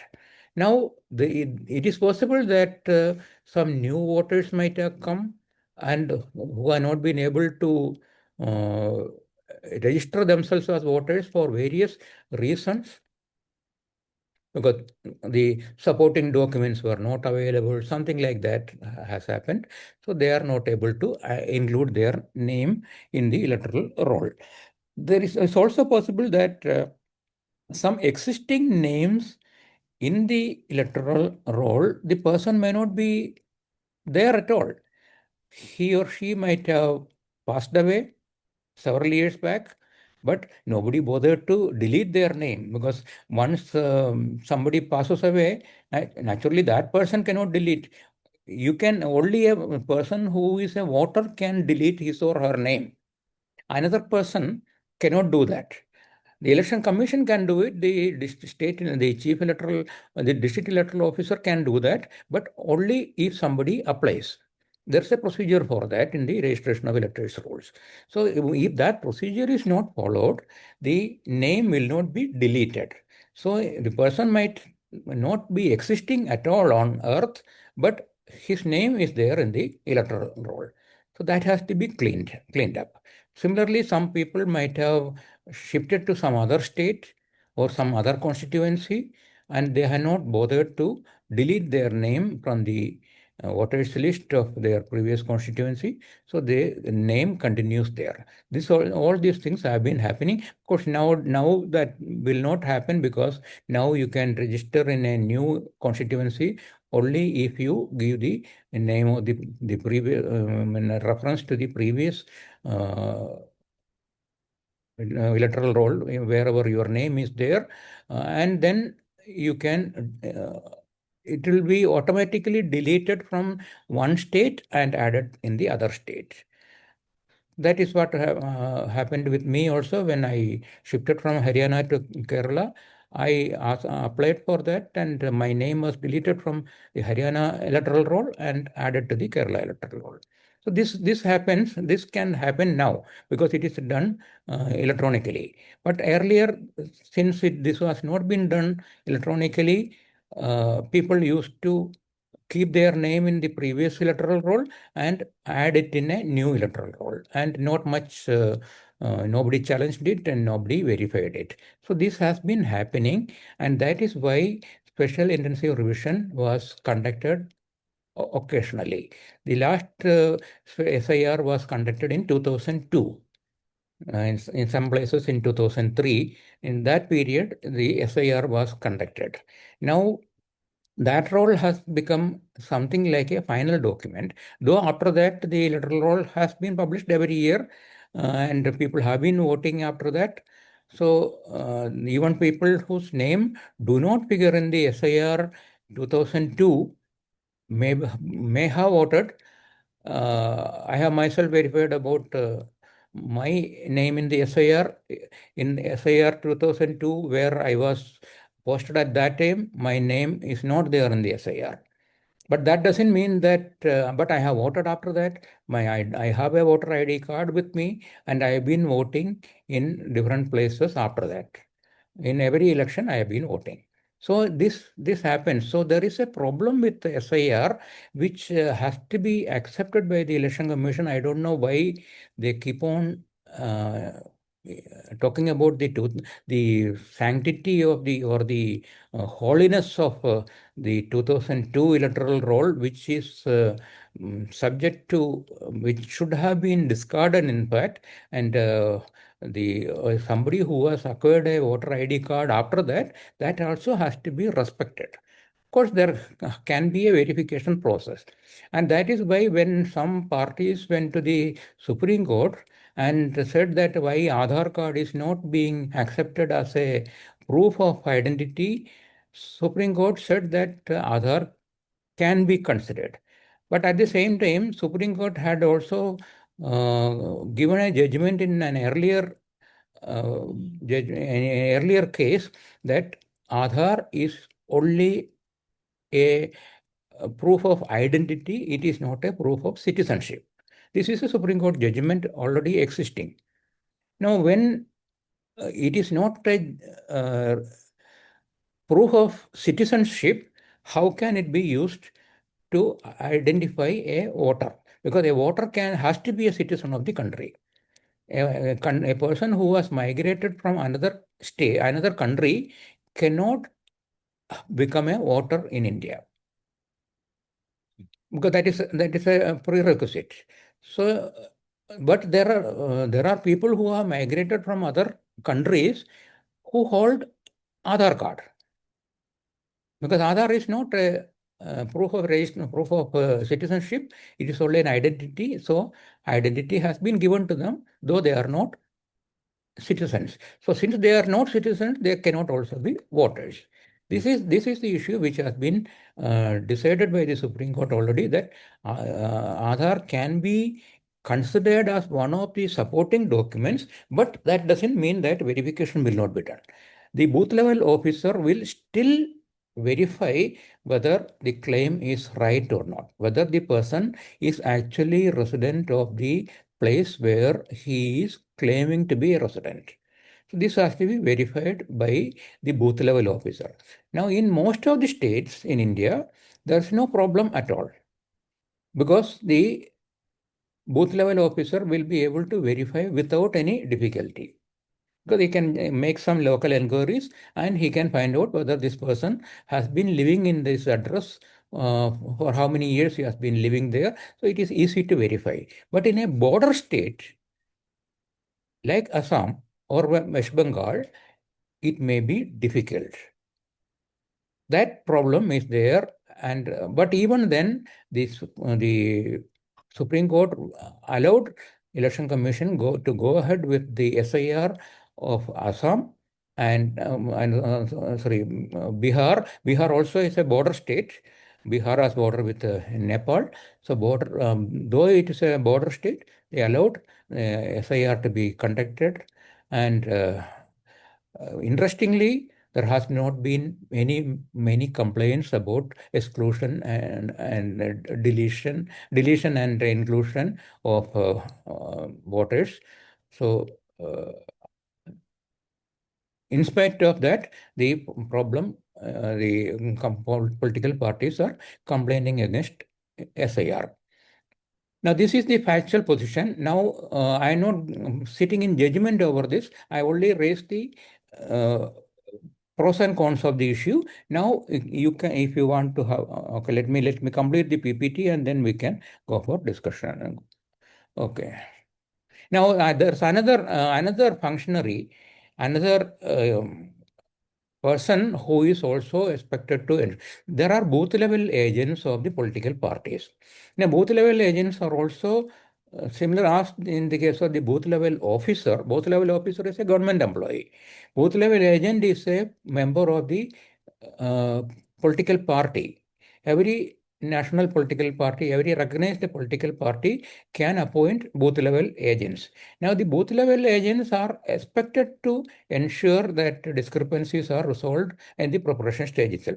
When the electoral roll is prepared, if they find that some person's name has been included wrongly, they can challenge it. And that I already mentioned about the challenging process. It can be challenged before the district electoral officer. It can be challenged. Appeal against the decision of the district electoral officer can be filed with the state level chief electoral officer.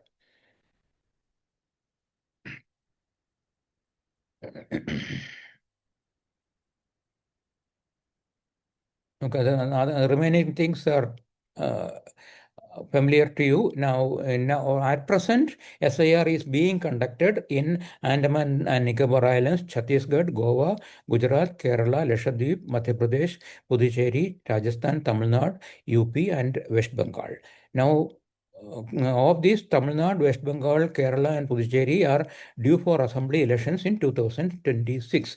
And Election Commission wants to complete the SIR process well in time before the final electoral rolls are published for the elections due in 2026. That is by end of January, they should be able to prepare and publish the final electoral roll.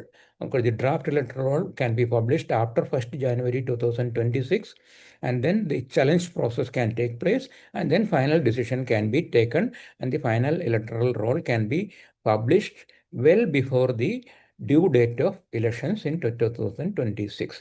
This is what Election Commission is doing. Okay, now let us have discussion on it. Not necessarily questions. You can give your viewpoints also. Okay. Any? Okay, I'll stop sharing for some time so that I'm able to see all of you. Okay, do we have any questions or any intervention?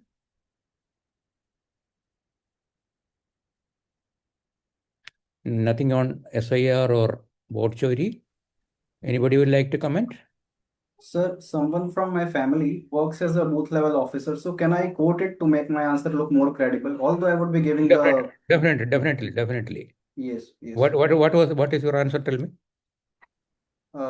Sir, the answer would be the points you have actually explained. Apart from this, I would just quote that my mother is a booth level officer. That's it. Okay, right. So what is her experience? In which state she is? Sir, I am from Chhattisgarh. My mother is an Chhattisgarh. Anganwadi worker, Is and my SIR mother. being conducted? No, SIR is not Yes, being sir. It is conducted. going on. It It is is going going on on. right It is now. going on. Yes, Okay. yes, Can yes. you tell us what are the practical problems faced by your mother? Sir, first of all, the workload is very extreme. People literally come to home from the morning till the night, and the people are also confused because the location of where the surveys are to be done. Sometimes it's from home to home. Sometimes it is a particular place is also given, and sometimes the supervisors are not able to actually explain how the things are to be conducted well. So these are some of the issues, and the Okay. whole process is mostly form centric. First, it had to be done manually, and then it has to be uploaded on the app. And not everyone has mobile phones. Not every Anganwadi worker or has mobile phone. Mostly, they are the booth level officers along with the assistant teachers of the government school. So, sir, internet problems and these generic problems are also Yeah. there. I think even the training has not been conducted Yes, sir. completed. It actually is implemented more in a rush manner. Sir, one more point is that people actually are unable to fill the forms. The laymen, most often they are, especially the migrants, they are one of the major targets because their name has been added or modified, and they are not able to fill the form. So they are requesting the booth level officers to fill the form for them, and it is very difficult to deny them. So it becomes more and more complicated. Okay, can you also tell me something? Of course, I know though SIR is being conducted in Kerala, nobody has come to me so far. But I have gone through, I found the Form 6 which I am supposed to fill up, and there is a mandatory thing about the 2002 electoral SIR. Yes, SIR. yes, yes, sir. Yes. So now I've been able to search the SIR. In 2002, I was posted in Delhi in Government of India. So I searched the Chanakyapuri, Sarojini Nagar constituency, the SIR of Sarojini Nagar constituency. I have gone through it, and my name is not there. So I don't know where my name, in which SIR my name figured in 2002. So I am unable to answer that question. That I like to say that I am not, my name is not there in the 2002 electoral roll SIR anywhere. But then there is a provision there that if any of my relatives has been, name is there in the SIR 2002, that I am in. Suppose my father or mother was a voter in a particular constituency in 2002, then I have to mention that. How do I find out? And if I am not able to find out, how will a semi-literate person or illiterate person able to find out? Then it will become an additional burden on the BLO to Yes. search for it. So how do you handle that? Can you throw some light on that? Some of the people, especially the migrants, basically they are the ones whose name are deleted or added often, more often. Sir, so they are asked to find their 2003 voter list data or the voter card. So based on that, they refer to something and add on to the form. And if some person has not that their epic number of their parents, either father or mother, that is not mandatory, but is often taken to validate on the app. Okay. I think election commission should adopt a more pragmatic approach in that. That is what I would like to say. If I am a candidate, then I will So definitely say that yes. there are see, the SIR is not the only way to verify the genuineness of a voter. There are many other ways in which it can be done. If you go to a village and make some inquiries, it is very easy to find out whether he is a regular resident of that village or not. Whether he is a migrant or not, that is very easy to find out. So I don't think that should be a problem. And of course, in the border areas, there could be some practical problems, but in other parts of the country, I don't think it's a major problem. And a booth level officer should be able to handle it properly, provided he or she gets sufficient time. Yes, sir. Sir, one Sushant, major issue is that, Sushant Yadav also wanted to say sir, something. sir, one more point I would like to add. Okay. Sir, basically the BLO work is assigned to the Anganwadi workers and assistant teachers. Yes. Sir, because of this, the Anganwadi work and the core work That of the that portion is there. Of course. that is also That taken gets toll of. that gets affected, but that is all for a short period. It's okay. I don't think Yes, yes. it's a big issue, because when you are in election mode, lot of inconvenience happens. So that is something which we have to live with. Yes, yes, yes. Because why Anganwadi workers have been included? Because The grassroots they reach are because familiar with people. yes, They have yes, sir. been visiting houses, Yes, sir. Yes, sir. ASHA workers and all that. Okay, Sushant. Sir, one problem which I faced while searching the name in the ECI website in 2003 list is that that list is not searchable. Like we cannot do Control F and then search the name. We have to go to the whole PDF, which summarizes of 1500 names Yeah. at least. And And sir, also even search facility is not there in that. yes, sir. Even search facility not there. And also, sir, there is a thing like in 2003, booths were different. Today, booths are different. They have Yeah. kept the booths of 2003 level. So we have to search almost all the booths of our Vidhan Sabha. Like everything. There are around more than 50 booths in the constituency. So can, as a solution, I can suggest that ECI can create a portal in which we can give our epic number. And if the name was present in the 2003 booth, it can definitely show that this person was a voter in 2003. And that can be verified by the BLO, easily Yes, sir. verified. So can as a solution we can say Yes, this thing. yes, this is definitely a solution. This is what many people are already advocating, that the and of course the matter is before the Supreme Court.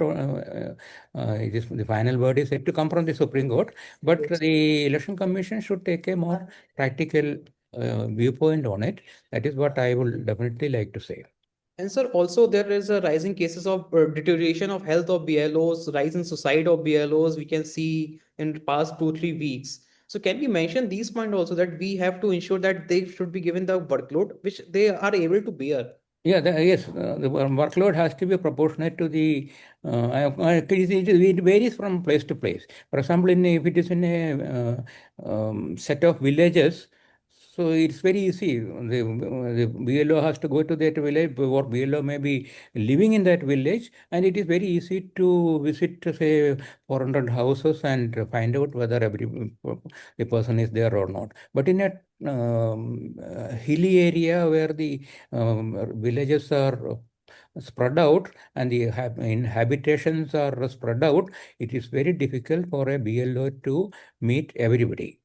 So, Yes. and even in a city, the BLO may find it extremely difficult to locate people when they go to the houses. There may not be anybody in that house at that time, so it creates practical problems.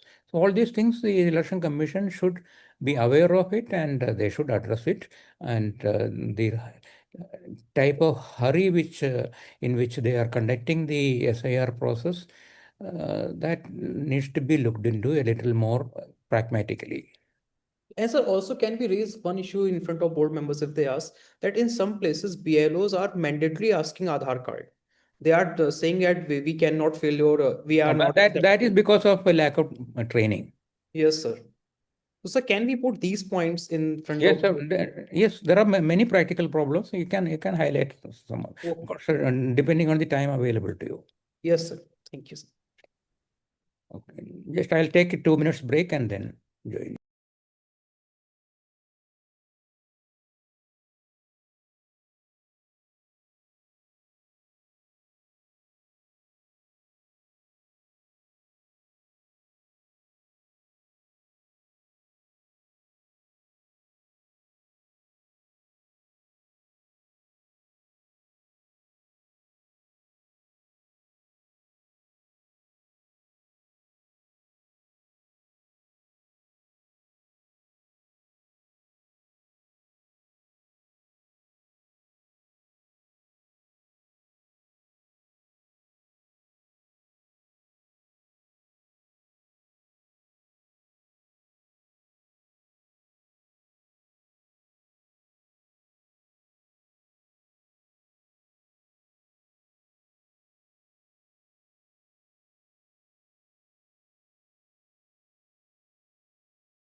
Okay, any more questions or interventions? Shall we go to the next topic? Yes, sir. Yes, sir. Okay.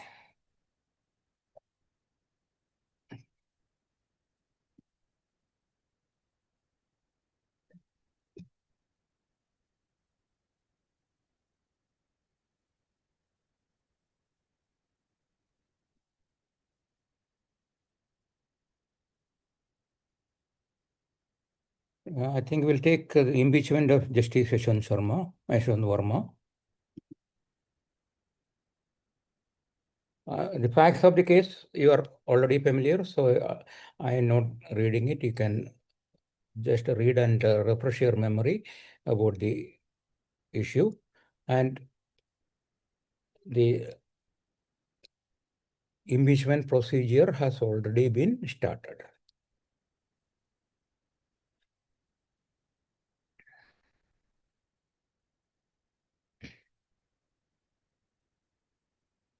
Article 124 and Article 218, these are the enabling provisions for impeachment. And the procedure for removal of judges is given in the Judges Inquiry Act 1968. Have some understanding about the Judges Inquiry Act. Of course, I mentioned the process in the next slide. This is what is done. This according to Judges Inquiry Act 1968.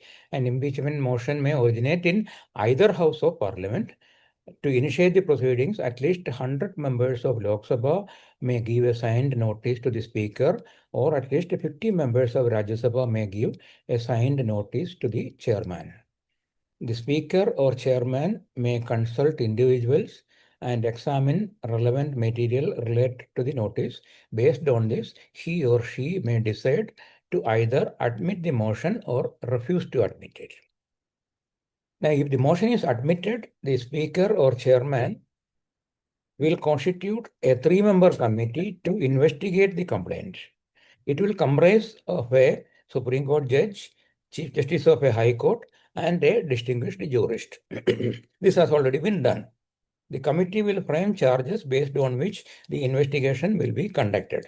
A copy of the charges will be forwarded to the judge, who can present a written defense, and this has also been done. After concluding its investigation, the committee will submit its report to the Speaker or Chairman, who will then lay the report before the relevant House of Parliament. If the report records a finding of misbehavior or incapacity, the motion for removal will be taken up for consideration and debated. The motion for removal is required to be adopted by each House of Parliament by a majority of the total membership of that House and a majority of at least 2/3 of the members of that House present and voting. If the motion is adopted by this majority, the motion will be sent to the other House for adoption. Once the motion is adopted in both houses, it is sent to the President, who will issue an order for the removal of the judge. This is the procedure prescribed in the Act 1968. Now, we can have a discussion on it. Okay, I'll stop sharing and then you can have the discussion. Anybody would like to raise an issue on it? What are the likely questions which you can expect? You can ask questions which you can put yourself in the UPSC panel shoes and ask the question. So one question could be about judicial independence versus judicial accountability, like how we saw the in-house investigation mechanism of the Supreme Court was triggered, and they did not allow the FIR to be registered. So there could be a question on this. Okay, okay. Can you give the answer yourself, or somebody else can answer? You try to answer this question yourself first. Sir, I think there is definitely a need to have a stronger accountability mechanism for the judges. This is not the only issue where there has been a lack of accountability, but also with respect to the uncle judge syndrome, where nepotism creeps into the appointment procedure. Amen, please don't give such answers. It will create the problems for you. If you give too much of information in your answer, you are unnecessarily inviting more questions. Sir. Please don't do that. Okay. Restrict your answer to the question which has been asked. Okay. Don't volunteer to give more information. Sir. This is something which all of you should keep in mind. Don't volunteer to give unnecessary information, information which has not been asked. Limit your answer to the question exclusively. Yes, sir. Just limit it. And of course, you mentioned about accountability, but accountability can be various things. But please restrict it to this particular question, that a misbehavior has been established. How do we deal with it?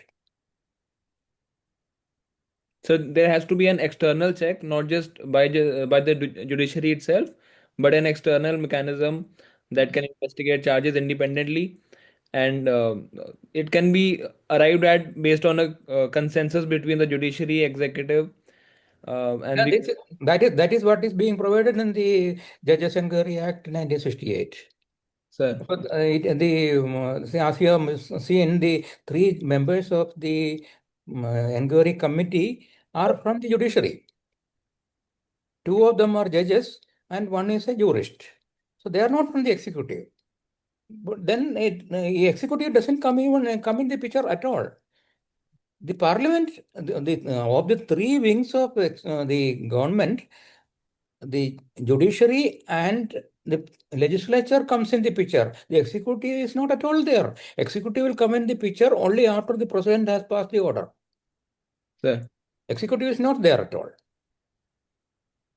That is the beauty of this act. Okay, so judiciary has been involved already in the inquiry committee. The legislature will sit on it and pass its judgment after debate, and then send it to the president. Okay. Sir. Executive doesn't come anywhere. Namida Soni has raised hand. Namida, please. Yes, sir. The other question I think can go around National Judicial Appointment Committee, which issue is highly debated. So whether the appointment process should be more transparent and the involvement of legislature and executive. Again, I would say don't volunteer to, don't move to that area unnecessarily. If they are asking about judicial appointments, then that's a totally different issue.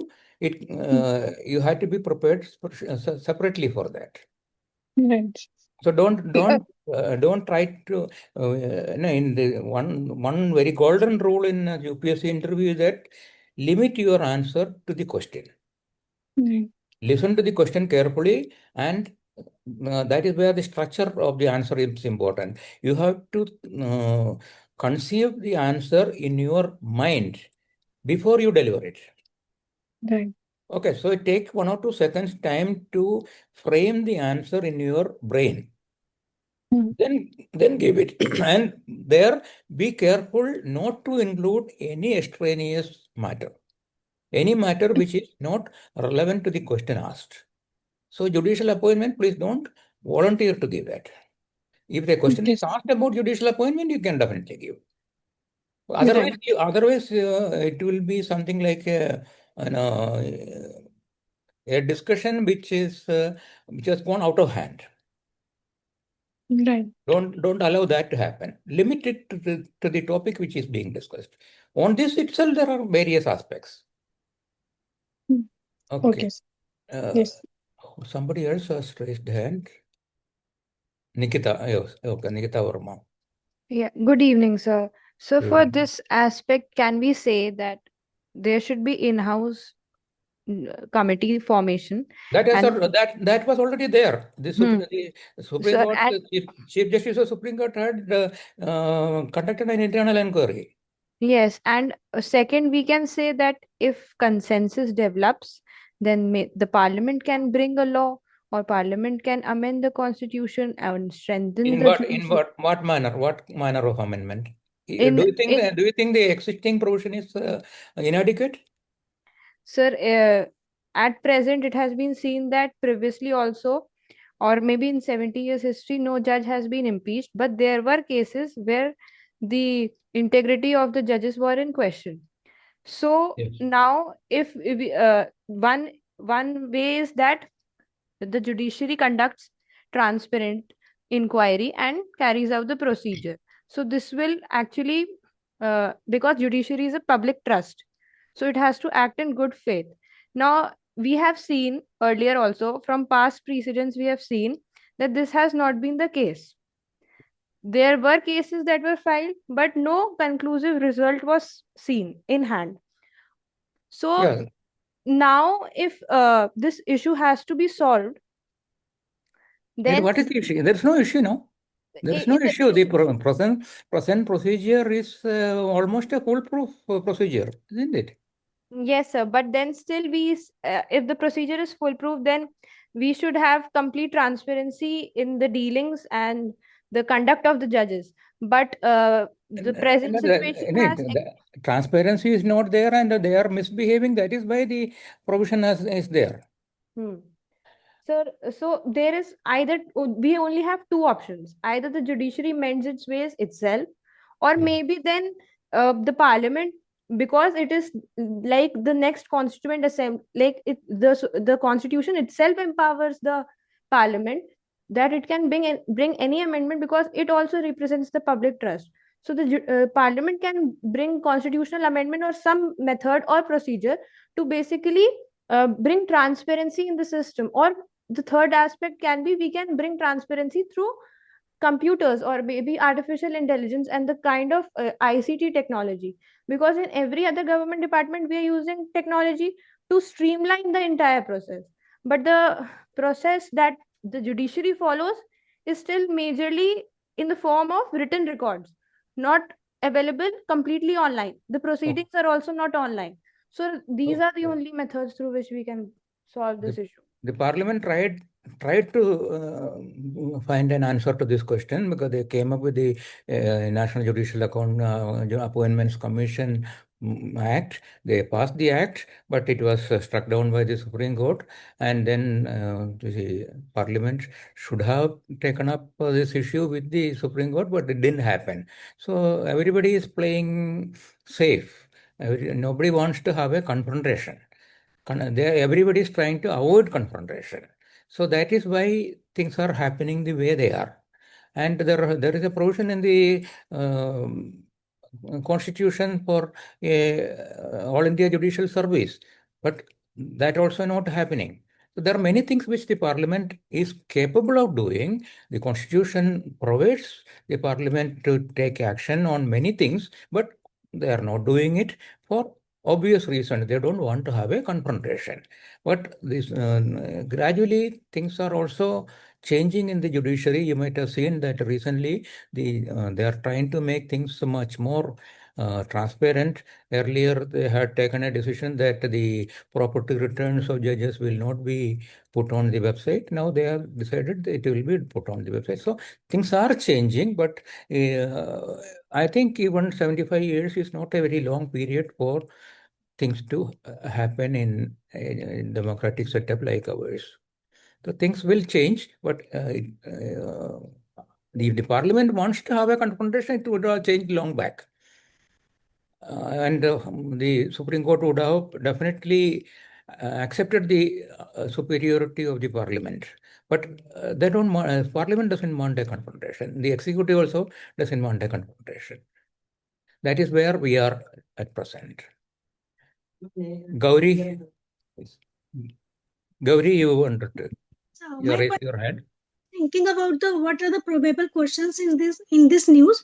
So another question can be like, what can be the impact of such instances in our judicial institution on the democratic institution of the whole country, Okay. society as a whole? Okay. Can you give a short answer to that? Very short answer. I have note down a few points. Like first of all, our international image will be eroded. Second thing is there would No, be. that give solution. Give solutions, not issues.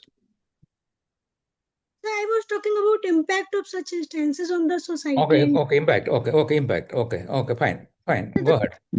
this will lead to conflict of interest, like judiciary is involved in the cases of conviction under Prevention of Corruption Corruption Act, and if it is happening in judiciary itself, then it will definitely lead to conflict of interest. Yeah, And there will that's be also right. decline check and balances of the constitutional mandate.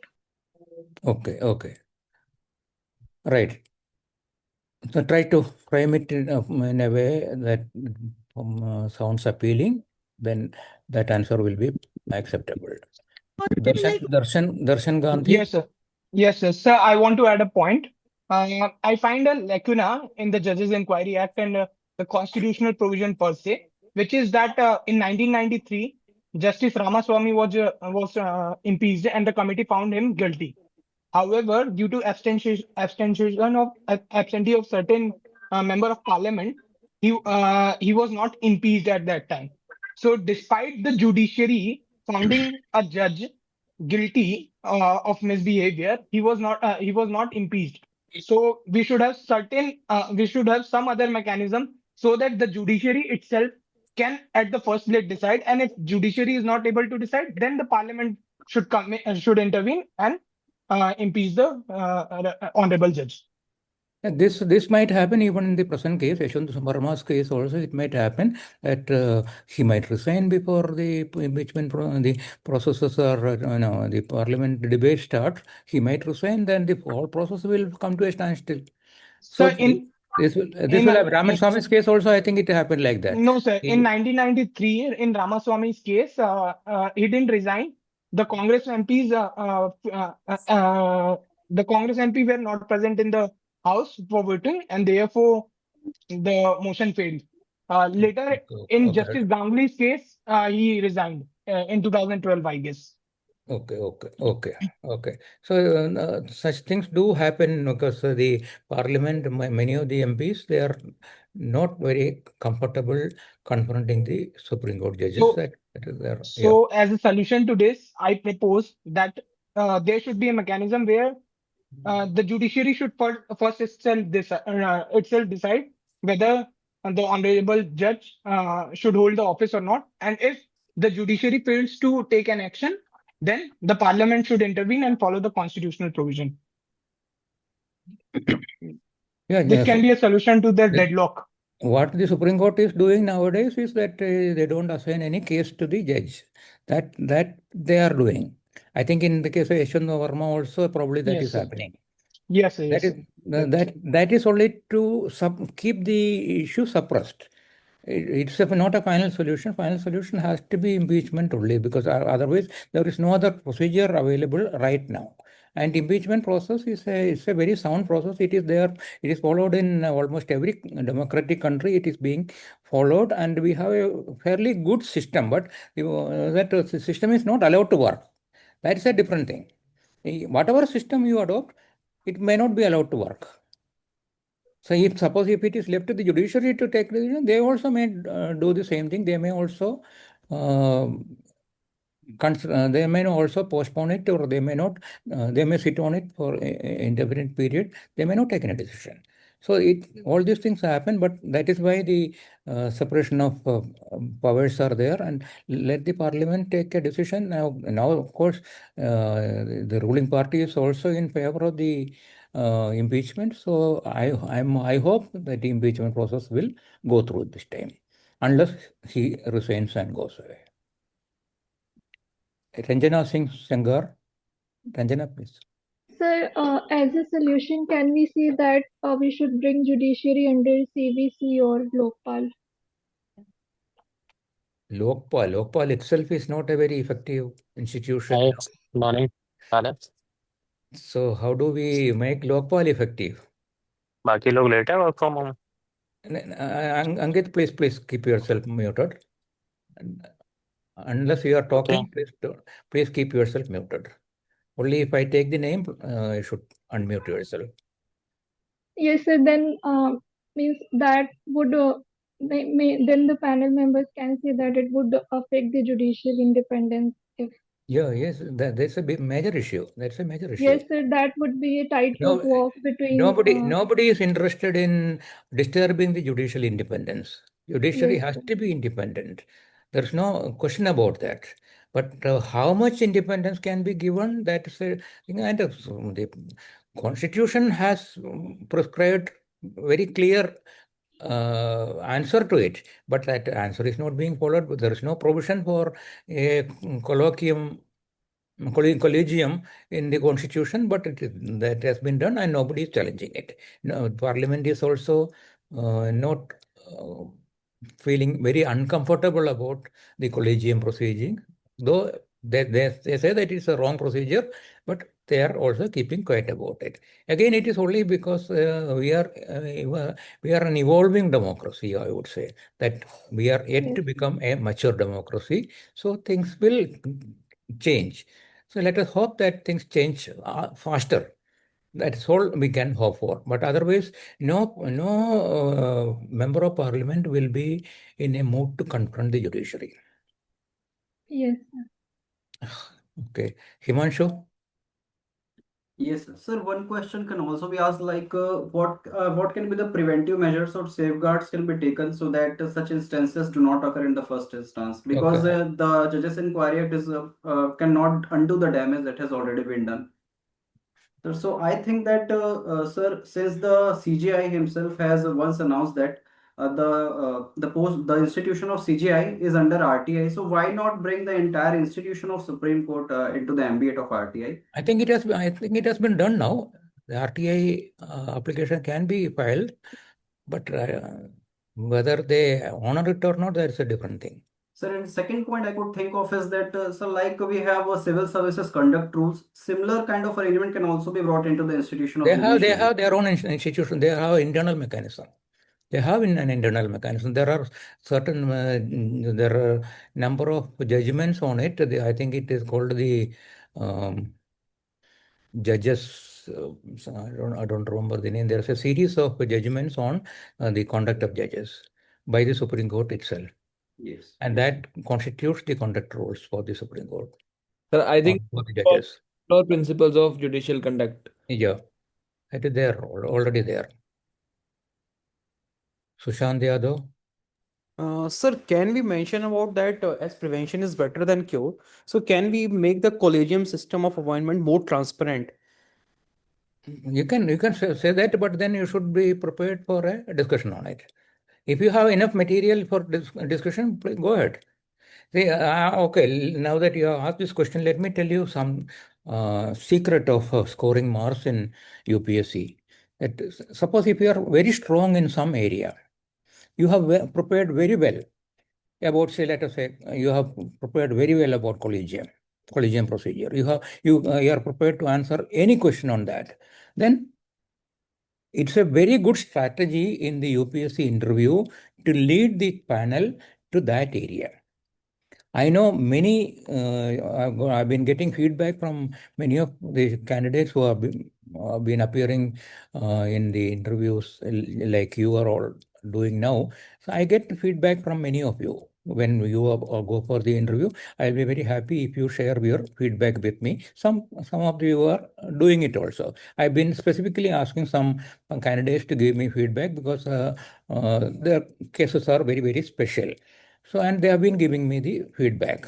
So, the feedback which I got is that some candidates who have been able to guide the board to their own areas of strength, they have scored very high marks in the interview.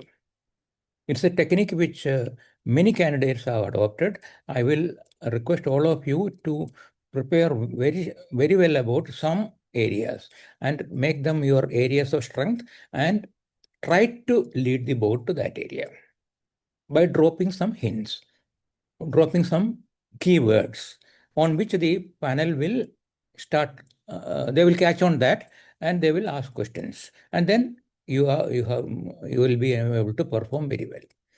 I have plenty of such cases in previous years. Every year it happens, and they all do very well. Okay. Harshit Kaushal. Good evening, sir. Good evening. Yes. Sir, I want to answer the question that if misbehavior is established for a judge, then how the things should proceed. Uh, as we see that in previously also that many judges has evade the punishment, a kind of impeachment. So we should have a spectrum of punishment for the judge if misbehavior is established. Impeachment is the ultimate penalty. That is only for removal of judges. There are other internal mechanisms for punishment that the parliament is not concerned about. But Even sir, even the constitution does not have any provision. It's not necessary because even in the case of civil servants, also the constitution doesn't talk about by other punishments. The constitution, there is provision only about removal and dismissal. There is a provision in regarding removal and dismissal given in the constitution. Otherwise, it is not mentioned there. Similarly, in the case of judiciary also, impeachment is the only provision in the constitution. The other punishments, as and when necessary, that can be imposed by the judiciary itself in their own internal mechanism. So we let us not get into that area. but sir, many times they resign without getting any kind of punishment. Yes, so good riddance. That's all. So everybody that he has left. So why conduct an inquiry on a person who has already left? So they're taking the least resistance path. That's all. Sir, it is not the case that we are leaving the culprit who has made the system use the system. We are So allowing them in that to. sense, I thought to say It is, that. I myself I'm not very happy about it, but then this is how systems work. I know even about our own colleagues in the IAS and other services who, when they knew that vigilance inquiry is going to be conducted and they are likely to get caught, they resign immediately. I know many cases in IAS itself. I know even one case of an IAS officer who resigned after 19 years. See, if he had remained for one more year, he would have got his pension. He didn't even wait for 20 years to be completed. He resigned after 19 years because he knew that he is there's going to be a major inquiry against him. So he left it immediately. So Okay, such so things are so happening. the But we consider, okay, since he has resigned and gone, let bygones be bygones. okay, sir. So such kind of suggestions should not be given or should be avoided. Yeah, yes. Okay. Thank you. Piyusha Bhartiya. Hello, sir. Sir, as Oh, you said that the system of removal or of judges and the system that is mentioned in the Judges Inquiry Act is foolproof and good, but the implementation is what is lacking. yeah. Yeah, that is that I mentioned that why Yeah. implementation is people are not very happy about implementing many things because they again it's a matter of confrontation with the judiciary. Parliament is not very comfortable about it. It's not that the parliament cannot do it. Parliament can definitely do it. Even in the case of the NJAC, the parliament could have taken a stand. Yes, that we have passed the act and you have to accept it. So they could have taken a stand like that, but they decided not to take a stand. So that's the unfortunate thing that again, as we progress a little more in democracy, things might change. Let us hope. Sir, Things have already changed a lot. okay. So, sir, here can we say that for implementation part there has to be strong will or something like that? Political will has to be there. Okay. Yes, yes. Pil- But then political will also, the constraints under which a political executive functions. Okay. See, why are they giving freebies? Why are the government announcing freebies? Because they want vote. They want vote in the next election. That is why they are giving freebies. Right. Okay, so you may say that freebie is corruption, Right. but it is happening. Yes, sir. So such things will continue to happen. Every political party will continue to do that.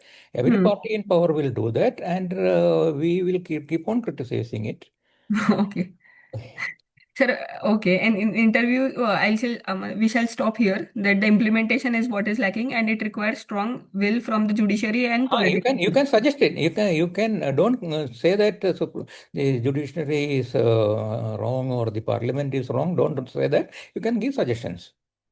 Be positive about whatever you are saying. Okay, sir. Okay. Ritik Prakash, this will be the last one. We will not, because I am already feeling a bit exhausted, so we will not take any further questions. Ritik Prakash, please. Yes, sir. So my question was, and asking for more of a summary on this discussion. So from what I got is that if there's a question on this, let's say corruption in judiciary, our stance has to be measured in the sense that we accept that there are instances of corruption, and uh, our solution is not that uh, things are not happening, but that there needs to be a political will that is lacking, and that should be seen. So Okay. the stance. Say it in a positive manner. Okay. All right. Whatever you say, word it in such a way that it will found to be, the board will think that you are trying to be trying to do things better, try to make things better. You are not unnecessarily criticizing things. You are not finding fault. Okay, so the wording has to be very, very proper. All right. So, sir, this idea that we acknowledge the problem should not be there. The answer has to be forward looking. Yes, and yes, it has to yes, be optimistic and not necessarily that is what a directly. civil servant does. A civil servant comes up with solutions, not with problems. All right, sir. Okay, so don't add too many problems to existing problems. Try to find solutions to existing problems. All right. There may not be some problems are such that they will keep on evading solution for a long time. Right. Sometime better sense will prevail on the judiciary and the parliament, and things will change. And things are already changing. A lot of things have changed already. In the last 10, 15 years, a lot of things have changed. All right, sir. Thank you. Okay. Now I'll go back to the presentation, and I'll just talk a little bit about the other topics. I will not discuss them. 50 years of emergency, you must expect questions on it, because emergency is a very, very sensitive part of our political history. So you should have some idea. I have given some material in the ready reckoner. That is, again, in the PPT, there is nothing new. Whatever information I wanted to give, that is already there in the ready reckoner. Please go through that and be prepared to answer questions on 50 years of emergency. So though none of you were at that living at that time, those of us who have lived through emergency, but I was recruited a few days after the emergency was declared. So I have seen the entire procedure, entire mishappening in our country during the periods of emergency. But since you don't have that advantage, please go through some literature on emergency. Most of it is there already in the ready reckoner. Please go. Constitution 130th Amendment Bill, that is about punishing MPs and even Prime Minister and ministers if they are found guilty of major misconduct and they remain in the jail for 30 days or more. So that bill is now with the select committee. It will, the committee will take its own decision, and it will be. But during the waiting period, we have to be very clear whether this bill needs to be passed or not. So please go through the literature, and you form your own opinion of that on that. Waqf Amendment Act, I have given almost complete details in the ready reckoner. Please go through it, and maybe some other time when we meet, we can discuss Waqf Amendment Act also. So maybe if I am asked to take one more class, then we will discuss it at night. Then national sports policy is a very important policy decision taken by the government of India. They have brought some sense into the sports policy. And there are pros and cons of it. So please be familiar with. There may be criticism also of the national sports policy, because they will say that unnecessarily the government is interfering in sports bodies which are already doing well. But not all sports bodies are doing well. Some of them are doing disastrous things. Some of them are doing in such a way that we may not even qualify for Olympics in that particular item. So such things are also happening in our country. And this last one, National Critical Minerals Mission, is a very important topic, because the entire foreign policy decisions of all the countries nowadays is closely related to availability of critical minerals. But why America is not able to take such serious punitive action against China is because China has the maximum storage, maximum availability of critical minerals, and America needs the critical minerals, and they cannot afford to displace displace China, because that will affect the supply chain of critical minerals, which are, of course, as the name itself mentioned, they are critical. Okay, I have, in addition to the information I have shared in the Ready Reckoner, I have some additional material also in the PPT, which I will be sharing with you today itself. I will share it with Raju Chauhan, and he will share with all of you. And want something extra I have added here, I have given a list of critical minerals here. So those of you with the chemistry background or technology background may like to read this and go prepared for answering questions on specific minerals, because all these minerals have their own role in industry. So, if a question comes to you because of your technical background or your chemistry background, if a question comes on a particular mineral, say like tellurium or titanium, so you should be able to answer these questions. So be prepared for such questions also related, because critical minerals is one of the probably the most important supply chain issue in the world today. So you should expect questions on it. Now, since I am almost completely exhausted, I am stopping here. Thank you. Thank you very much. Thank you, sir. Ajay ji? Yes, thank you, sir. Thank you. Sir, some candidates are asking when we will start the group mocks. So that will be informing That in the group. that will please. I think Raju Chauhan can take a decision on that and convey to me. I'll of course, as and when for a few days I may not be available, but after that when I am available, otherwise he has a panel already there. Yes. There are excellent panelists available for group discussion, group mock, and if I am available, I'll also be ready for group mock. Sir will inform them, these candidates in the group and individually Please. also. Yes. We'll do that. They need not worry The for calendar that. for group mock can be drawn up. Okay, sir. Don't depend on me. Yes, sir. Okay. And sir, there was a Calendar can be drawn. Yes, sir, we'll do that. Sir, we'll do that. And sir, thank you very much, sir. And if need be, as per the requirement of the candidates, sir will again trouble you and request you to have when and as required another session. Thank you very much, sir. And Okay. I'll Thank you. request the I'll share candidates. the PPT with you. Thank you, sir. Okay. Thank you, sir. And we'll thank all the candidates also to make full use of it, and best of luck for their preparation, and we'll be in touch. Thank you. Thanks, everyone. Thank you, sir.